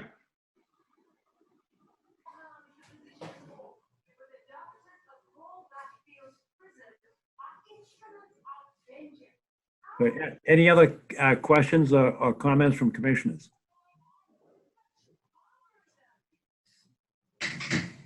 Mr. Chairman, a procedural question, if it's appropriate. Yes, of course. So listening to the discussion tonight, it sounds like the number of issues has really been narrowed down. We talked mainly about this hydrology question and providing a definition of it for a term for a de-icer. And we talked about snow storage. Those are sort of the three main topics. And as you've said, you want a chance to reread everything because you didn't have enough of an opportunity to do that. I understand that. But it sounds like the number of issues is really being narrowed. And I wanted to try to get an understanding from you of, since this is a large project, how you see it closing up. What process does the board like to use for a large project like this to close a hearing and draft a decision? Well, the process is that we do it. It's not like the ZBA that they write their opinion in great detail. What we do is at open meeting, we entertain motions with certain conditions on it. Now, with something this complicated, that we probably have to have that in script form before the vote. But we don't generally write opinions. I certainly have in the past, but typically it's done, and we just enumerate all the special conditions that we have, and then call for discussion and a vote. And who drafts up the order? It depends on the complexity. In the past, sometimes I do. Typically, it's done, and there are probably 8 to 10 bullet point conditions, so it's not particularly complicated, and that's generally done by the administrative staff in conformance with the minutes or the recording of the meeting, so that the drafter that's typing out the order of conditions actually has the special conditions with some degree of specificity. Right. So who would you anticipate drafting those in this case? I don't know at this point. I mean, ultimately, the responsibility will fall to me, but I do it. I suspect that we won't be able to do it until the meeting following, the last data collection meeting. But it would certainly be drafted within the month following that. So the draft order is put on the table for discussion at an open public meeting. That's public hearing. That's how you run it. The special conditions would be announced at a public meeting. Yes, we don't circulate a draft. At least I've never done that. I have actually written some of the orders of condition following the meeting where the vote was taken, but the vote was taken after all commissioners add, whatever special conditions they see appropriate, and then by the end of the meeting, we have a list of those special conditions, and then call for a vote. I see. So there'll be it's not drafted in advance. So there'll be conditions that'll be proposed by various commission members, yes. And then those will be sort of cobbled together somehow, and then there'll be a vote up or down on the order subject to those conditions. Yes. And when would you call for I think you answered this question, but I take it you would call for the commissioners to put those conditions on the table when the data collection is done. Correct. Thank you. Okay. Anything else? Any comments, questions from abutters, members of the public, and of course the commissioners? All right, so hearing none, we have the assent of the applicant to continue this until the September meeting? Yes. All right. Anything else? If not, then we can move on to the next agenda item. We good? Thank you. All right, thank you all. Thank you all. Yep. Okay.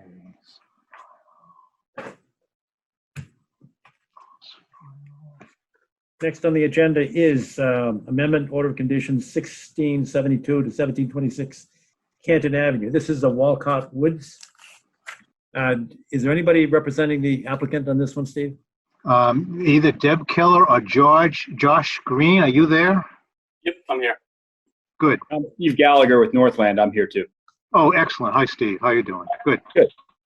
Excellent. Let's see if I got to figure out which plan is the correct plan. I think it's sheet 1. Let's find out. Sounds right. I think that's it, yes. Can you see that presently? Yep. A little bit. You can see it a little bit. I'm going to take and blow it up here for a moment, okay? Yeah, go into the intersection. That's what we want to look at. Exactly. Yep. That's fine. Steve, while you're doing that, I have a quick question just to avoid a possible conflict. Steve Gallagher, Yes, you from Duxbury, went to Boston College High School? I'm not. No. That There's clears a lot of that, Gallaghers around. that clears that up. Thank you. Yep. Okay. No problem. I think we wanted to look at buildings 5, 6, and 7. Is that correct, Steve and Josh? That's right. Why don't I kind of give you an overview and then Josh can jump into any details that he needs to jump into. Sure. So basically the reason that we're here is that we obviously got the special permit last year. We started construction last fall, and in conjunction with that, we went before this board and got the original order of conditions. After we did that, we then filed for an amendment from the planning board to change the architect on the project. And that affected the 50 new units, and it was essentially an aesthetic change. We didn't change the number of units, the number of bedrooms, the types of units, or anything like that. We were really just changing the exterior massing and the appearance. So that was approved, and then we went on to develop construction documents. And that's what brought us here, basically, that the redesign resulted in some adjusted footprints for all of the buildings, which are really minor changes. We're not pushing closer to the wetland. We're not, changing anything with respect to the Concom review, but they are changes, and some of the buildings are within the 100-foot buffer. And so specifically on this plan, it's buildings 5, 6, and 7. And you can see in gray the new footprints, and you can see it's kind of light, but in red, you can see the old footprints that are overlaid on them. And as you can see, it's essentially the same. I mean, there's no substantial difference. If anything, we're slightly further away than we were originally, but it's not. With all 3 buildings, actually, Steve. Correct. Yep. So really, I think it's a de minimis change. We're not retrading anything that we originally promised. It's just a slight architectural adjustment.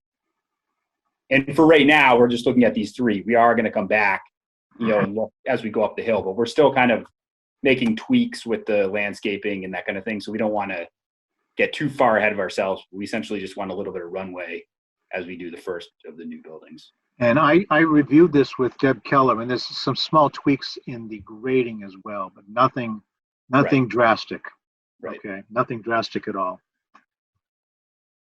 And I should say that the stream is over here.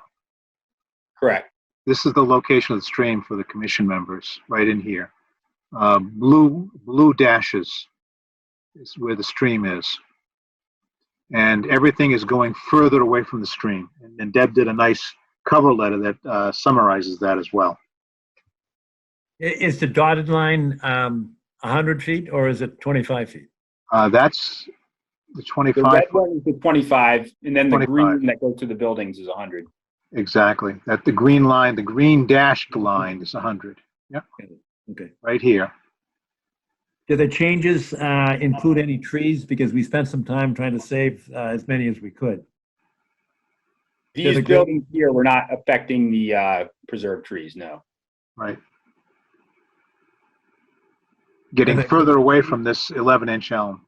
Yeah. The grading changes that you saw, Steve, does that change the drainage calculations at all in terms of? No, they're really small changes, actually.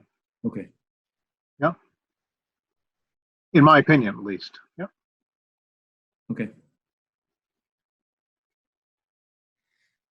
Right. Well, I don't see anything of significance here. If any commissioner does, then I think you should speak up, because we would have 2 votes. One is if these are minor changes, then we can simply issue a revision. So there would be 2 votes. The first one, is it significant or not significant?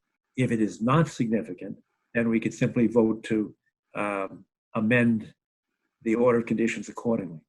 If in fact it was determined that they are significant changes, then it would require a new notice of intent.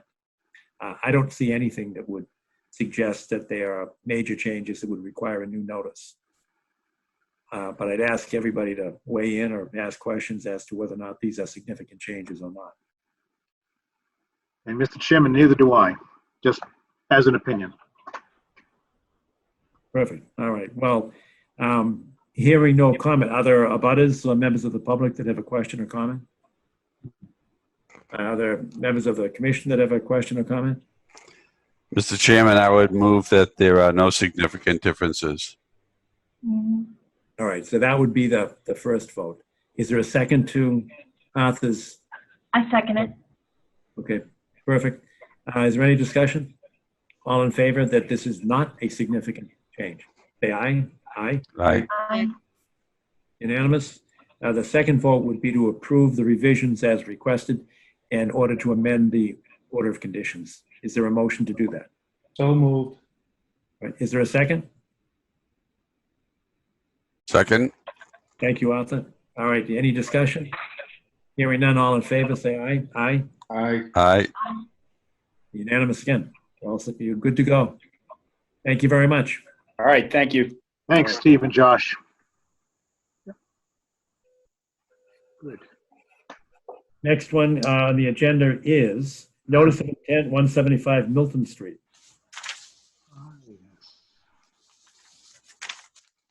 I don't know if that's, if we get into additional business or it'll come up the homestead for the beavers.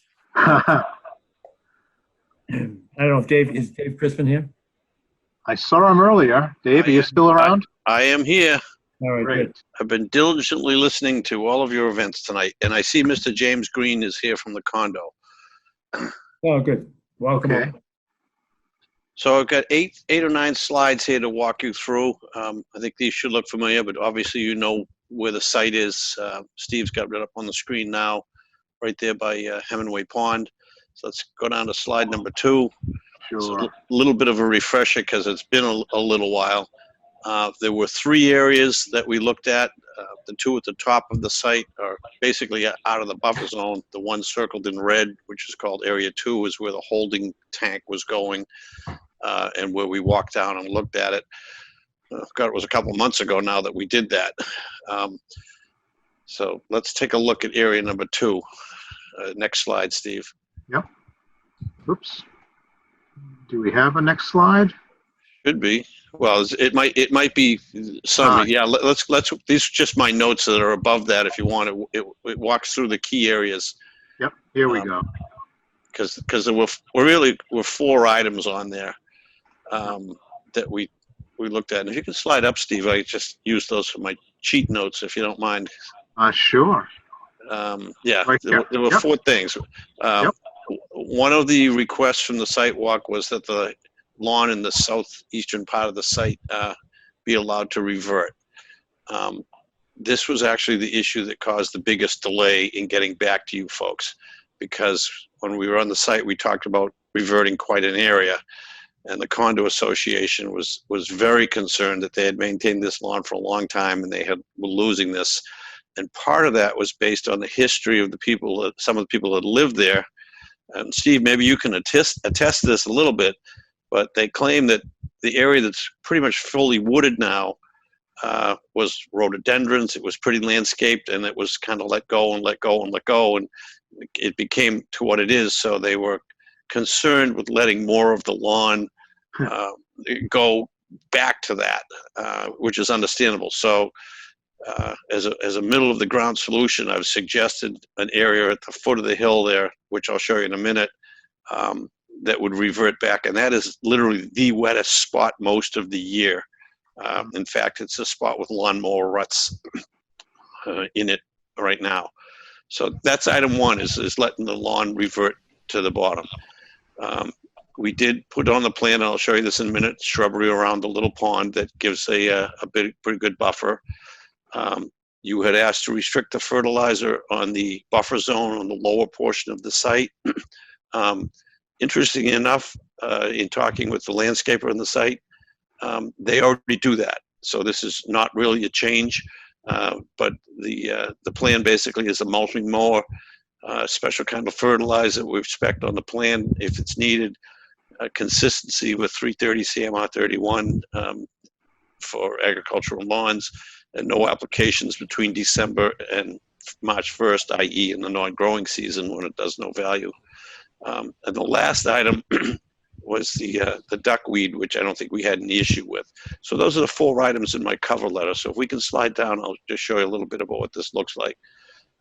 Area 2. The lighter green area is that buffer zone that they do not fertilize at this point at all and haven't for several years. So this is really no change.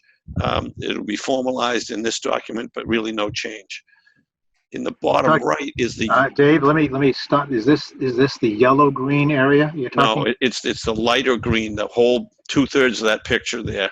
Okay, Like goes that's pretty much at the tree. That is the tree line. Tree line, yeah, the tree line. That's So what we're agreeing to basically is not to fertilize that area at all. And again, according to the landscaper, they don't fertilize that whole back half of the site at all anyway. So this is no change in their activity. Mm-hmm. The second part is what we let naturalize, and that's that yellowy corner back down there. It's not a huge area, but it is the wettest area. Mm-hmm. And then to the left of that is the little green dots. That's where all the plantings go in there. And then the lower right corner of that, this sketch, and on the plan as well, is the list of plantings that go in there. And the holding tank is the same. So that's still there. Those yellow dotted lines are the lines that come out of the pump chamber. So if we slide down a little bit, I think you just saw a picture of what we're really talking about letting. Yeah, there's your plants: high bush blueberries, inkberries. You may wish to use the red twig. May not be a wetter. Conosamomum is a little bit wetter than the red twig. Just FYI. Yeah, okay. well, but otherwise, I was totally open, Steve. If when there's a construction meeting, sure, to amendments to this, easy enough. Easy enough. Appreciate it. Not a problem. Yeah. Okay. So we go down some more. Yeah, I think I put a picture on the next slide down. Okay. That just kind of shows that area that we're going to let naturalize. There it is, circled in blue. Yep. And it's that back left-hand corner. And we can talk about the beaver dam a little bit if you'd like to. It's interesting. I hate to put the ball in the town's court, but the town does have maintenance. We would like to know if it is gone, is it going to affect the outflow of this channel? I went out and I actually measured the flow today. I got about 2 gallons a minute. I don't know where my voice is going. I got about 2 gallons a minute, so it's down about 30% of what it's been at a peak. But again, very steady, 2 gallons a minute. That's about 4,000 gallons a day. That'll irrigate about 5,000 square feet of lawn per day. So over the course of the week, they're going to be able to irrigate a lot of money, a lot of lawn, and save a lot of money.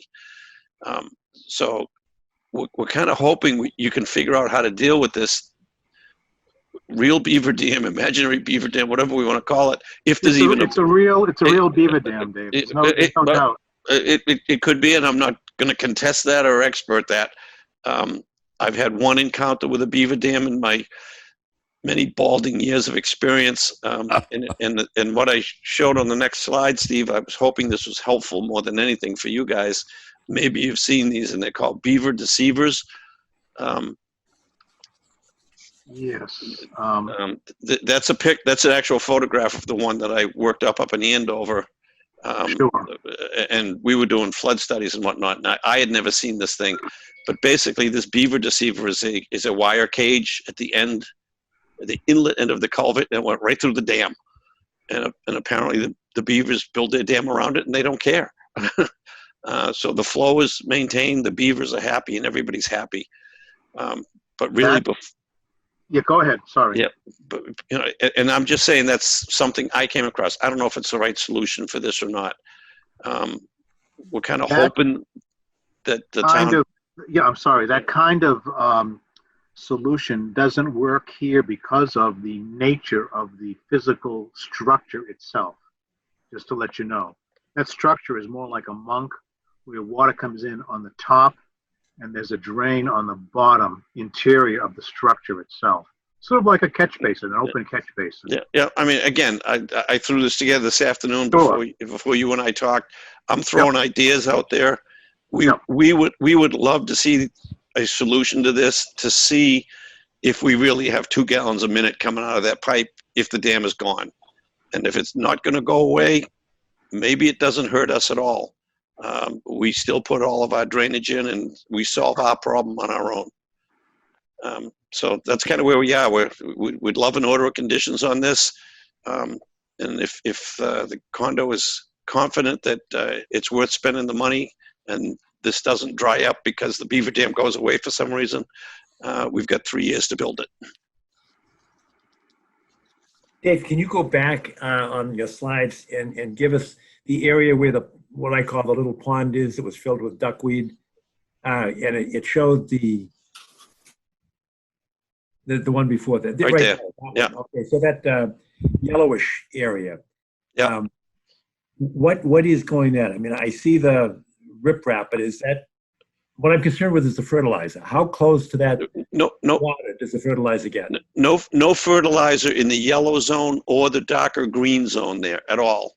The lighter green is woods, primarily.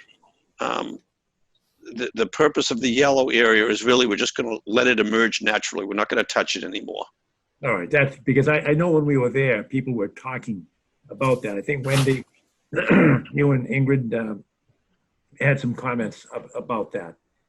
And so that, I'm glad to see you responded to their interests. Steve, do we still have Wendy and Ingrid? Yes. I thought so. I see Wendy. Okay. I see Ingrid. Okay. I don't know if we can get their audio to work, because I know that they were interested in that when we were there, whenever it was, last month. Yes. And particularly with respect to when you are going to use fertilizer, the names that were used, I think it was a previous slide, I did not recognize, and I would defer to, I know that our scientist there is Ingrid in terms of the chemical makeup, right there. Right Yeah, there. I did not recognize them either. I'd have to educate myself a little bit more. And neither do I, actually. Stabilized nitrogen, yeah. I didn't either. And because my concern was, and Steve, you might know this, isn't the duckweed the result of too much nitrogen? Oh, yes. I think it is, yeah. Yes. Of course it is. So is there a difference between stabilized nitrogen and regular nitrogen fertilizer? Lower release, but I mean, I think the bottom line is what we're concerned about is the total amount of nitrogen seeping in there. I agree entirely. So I'm not sure if the stabilized really solves the problem. I don't Right. think so. Yeah. I guess I all agree. I can say is they don't fertilize it now. They don't intend to fertilize it. So there's a big capital if there in front of it. I would suggest it would be used very sparingly if it was ever needed. But if they thought it was needed, where would that be? Do you have another slide where you're talking about, it'll show the area where they would use it if necessary? I would say it would be the darker green area. This area, right? Yeah. You're calling Yes. this the darker green, right? Yes. And where's your cursor? I don't see it, Steve. Okay. Sorry, it's along the east side, going up to the north, coming across. This is a swimming pool, is that correct? Yeah. Yep. That's the swimming pool fenced in area there. Yeah. Exactly, and over here. Yeah, this And area. where's the wetland line? The wetland line is actually very close to where this is, right, Dave? It was in the middle of the grass. Exactly. Right. That's what I remember, but that's why, I mean, we're actually being asked to let them use nitrogen-based. On the wetland. Nitrogen-based in the wetlands. Right. And that really doesn't make any sense to me. Now, this says no fertilizer area, Dave. 30 feet. That's the plan, is not to fertilize that at all. Oh, And all this when- green, when- all this yeah, green. Yeah, well, that's the copy of the plan too. It's the same, it's just a colored version of the plan. Excellent. But the landscape architect kind of put that, if required, for I guess it's an emergency condition if it ever had to go to that. So they do have a plan but the intent is not to fertilize that at all. Sure, good. But that would give the discretion to the homeowner as opposed to us putting it in as an order of conditions that fertilizer will not be used in the wetlands. Right. I think that's an acceptable order, to be honest with you. And that would help them in terms of getting the duckweed out of the pond. Yes, it would. All right. Any other thoughts from commissioners or questions? Are there abutters or members of the public that have a question or a comment? This isn't, hearing none, this is a notice of intent, would require a motion to approve an order of condition. And I would suggest that we include that special conditions that no fertilizer will be used within the wetland area. And actually, in addition to the wetland area, because it appears that if the purple line is the wetland line, there's a section that is going to be going back to natural, which would, I call it a yellowish down near the pond. It wouldn't be used in that area either. No. I guess that is, I'm looking at the wetland line. What in the world is the purple line as opposed to the? That's a hay bale line. It's erosion control. Right. Okay. Right. All right. So the dashed line is the wetland line. Yeah. That's the road line. And I have no idea what that green square is there. Somehow, something. That's an artifact that came in when you transferred it to PDF, I think. Seriously, just an artifact. That's a new. That happens all the time. Sorry. Hey, that's computer life for you. All right. So is there a motion to approve the order conditions with the special condition that there'll be no fertilizer of any type used within the wetland area? Move. Is that yes, Ingrid? Yes. All right. Are there any other special conditions? Is there a second to the motion? Second. All right. Any discussion? All right. No discussion. All in favor, say aye, please. Aye. Aye. Yep, unanimous. Thank you very much, Dave. Very good. Just if you can kind of keep me informed on if there is any action on that dam over there, so sure we can continue to monitor our flows and see if this thing is really viable at the end of the day or not. And I'll be selling hats real soon. Steve, while Dave is still on the line, Steve, I understood what you said, that whatever it is, beaver deceiver cage wouldn't work because this is more of like a catch basin with an invert. That's correct. Why wouldn't it? It would just keep the wood further away from the entrance. Where would you put it? Because the water right now comes in over the top of the I call it, it's a monk. It's really called a monk. We use them in Africa for water control structures for fish ponds. But the water comes in on the top. If you put the cage over the top and extend it out from the... I suppose there's a way to do that. Probably expensive. You need stainless, of course. It's just a thought, because I think you indicated that if you move the beaver, they'll die. Right?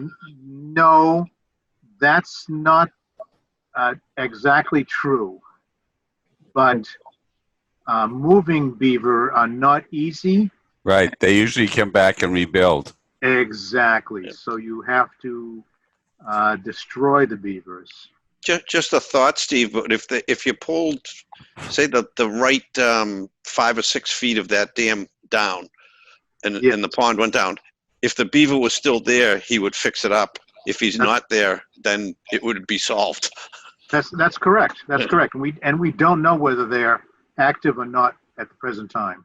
Good question. Yeah. I will leave that one with you. But thank you for your considerations, and I'll be here to chat if you need it. Yes, stay tuned. I'll be watching the place. All right. Sounds good. Thank you very, very much, all. Yes. Thank you, David. Yeah. Next Good night. next on the agenda is enforcement order 137 Bradley Road. And I think, Steve, you can give us an update on that? Yes, a short update. When I went there, I think it was late last week, I looked at the site. Some of the material that had been dumped had been taken away. However, there was additional material that had been dumped against a chain link fence that is located at the toe of the slope adjacent to the Curry College playing fields.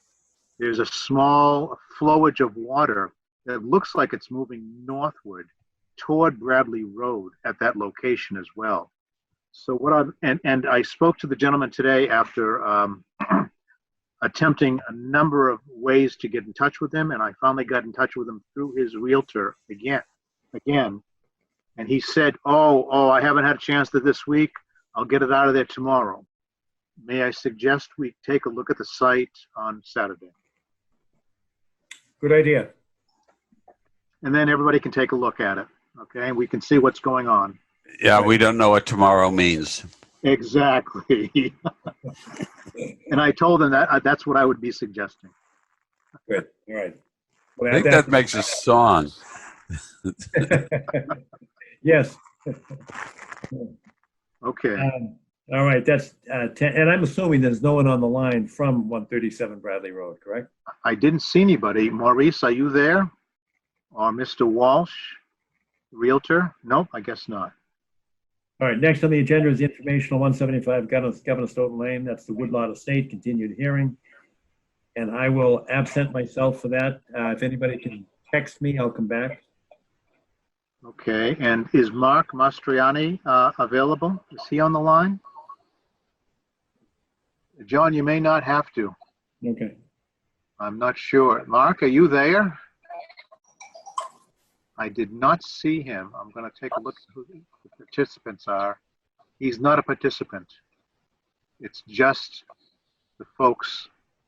I shouldn't say just the folks. It is the folks on the Concom plus the studio. Okay.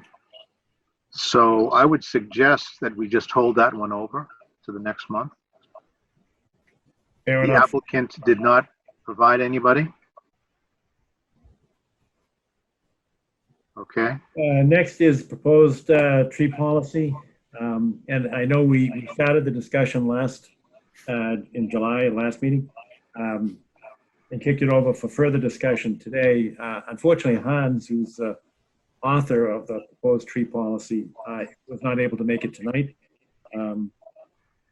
I would like his input, but certainly we can have some further discussion if somebody would like to start it. Otherwise, we could await Hans's appearance with us. Wendy, any thoughts on that? I'd like to suggest we wait until Hans is back. Okay. Arthur, is that acceptable to you? Yes, that would be a good refresher. Yeah, I agree. Okay, thanks, Ingrid. Is Jerry still on? Yep, I agree also. All right, so we can move that until the September meeting as well. And last is additional business? Yes, I'm putting up on the screen 11 Wentworth Ave. I'm sorry, Wentworth Farm Road, I think it's called. And Kathy asked me to get your approval on a new plan that shows the boulders. Remember, Wendy, you suggested boulders? And this plan has a new date on it, that's all. So you see the boulders here? Is the screen shared for folks? Can you see it? Yep. So she would. This is one that we already voted on, didn't we? Contingent upon him submitting new plans? Exactly. Okay, because we won't be able to take a vote on this if there were a need to, but I believe we already did. I'm pretty sure you did, John. Yes. That's my memory. She wanted me to just show you that indeed the boulders are on the plan. And that was the condition. Yes. Complied with that condition, but So our vote was positive to issue the order of conditions, order of conditions. That's correct. Yeah, and I don't think she was looking for a vote tonight. Okay. Also, I've got three more small things. Zero Truman Highway, I gave the okay to start putting in erosion controls on that project. That will include some cutting of a parking area very close to where the tunnel is. You remember we looked at that? Yes. Right where the Okay. dead deer was. That's exactly right. I asked him if it was still there. He said no.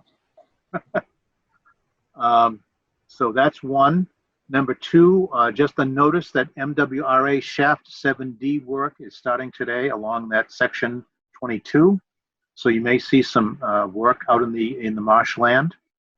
And number three, we had a request to look at some trees at 165 Truro Lane. It was a request to cut. And there were three large trees. Two of them looked like Atlantic white cedar to me, or else they're just monster arborvitaes. And the other one was a Norway spruce within jurisdiction of the Conservation Commission. I have not heard back from the resident there, but I just wanted to, put that on your agenda. We may want to look at that at some point. That's all. That's all I have for additional business. Anybody else? Should we add that to the agenda for Saturday, the 22nd? We certainly could. That makes sense if we're all together. Yeah, that was 165 Truro. Yep. 22nd agenda. Yep. Right, and that's right over by Pope's Pond, correct? Yes, it is. Mm-hmm. Yep. That's good. Do we have anything else? Not from me, John. Oh, no, there is one thing that, just so that everybody's kind of up to speed. There is a discussion. I'm hesitating. Wharf Street? On Wharf Street, right. I have to be careful because we met in executive session. That is, the select board met in executive session having to do with a land swap. And also present was Karis North, who represents the town on environmental affairs, and I participated as well. So I can't reveal the executive session component of it, but we have received from, I think, the assistant town planner, a request for a survey of information because the town is now looking at the area around 88 Wharf Street. And the survey asks questions, which I have drafted answers for, as to whether or not there's any environmental history of impacts in that area. And Wharf Street goes off of Adam Street down the hill to where the MBTA station is, and there's parking and the boat launch is there, and 88 Wharf Street is, I call it the new building. It's where the old Hood plant was. And 20 years ago, there was a fire? Fire, right. And so it actually does have some issues of environmental concern. DEP did approve the cleanup because the huge refrigeration units that were utilized by Hood were destroyed in the fire, and I don't know what they used, Freon or something. But DEP was very concerned with it, and they did issue some kind of a response action plan outcome. So that there is a history there. I just want to make sure that the town planner was aware of that. In addition, it's an ACEC. It goes back to, the late 1990s. And when the ACEC jurisdiction, the line was actually demarcated, there was an exemption, I call it an exemption, for urban development. So there's a little section of Milton Lower Mills that is actually outside of the ACEC. But this land, right around the Milton Yacht Club, is inside the ACEC. So the answer to the survey is essentially, yes, there's a history that goes back to the Hood plant and the fire. DEP responded, and there's a big file on that one. And there's also a file on the construction of 88 Wharf Street, which is the condo building there right at the river's edge. And then lastly, it's an ACEC, so whatever development plans take place, it has to go through not just the Wetland Protection Act, but it would also require an ENF and a MEPA review. So I just want to get everybody up to speed that there is a survey out there. They're asking for information from us. In fact, I can send the survey questions around to you so that you see what they are. And if you have any thoughts to add to it, just give me an email back. Okay. That's all I've got. Anybody else? Nope. Not right now. All right. How about a motion to adjourn? So moved. All in favor? Bye, guys.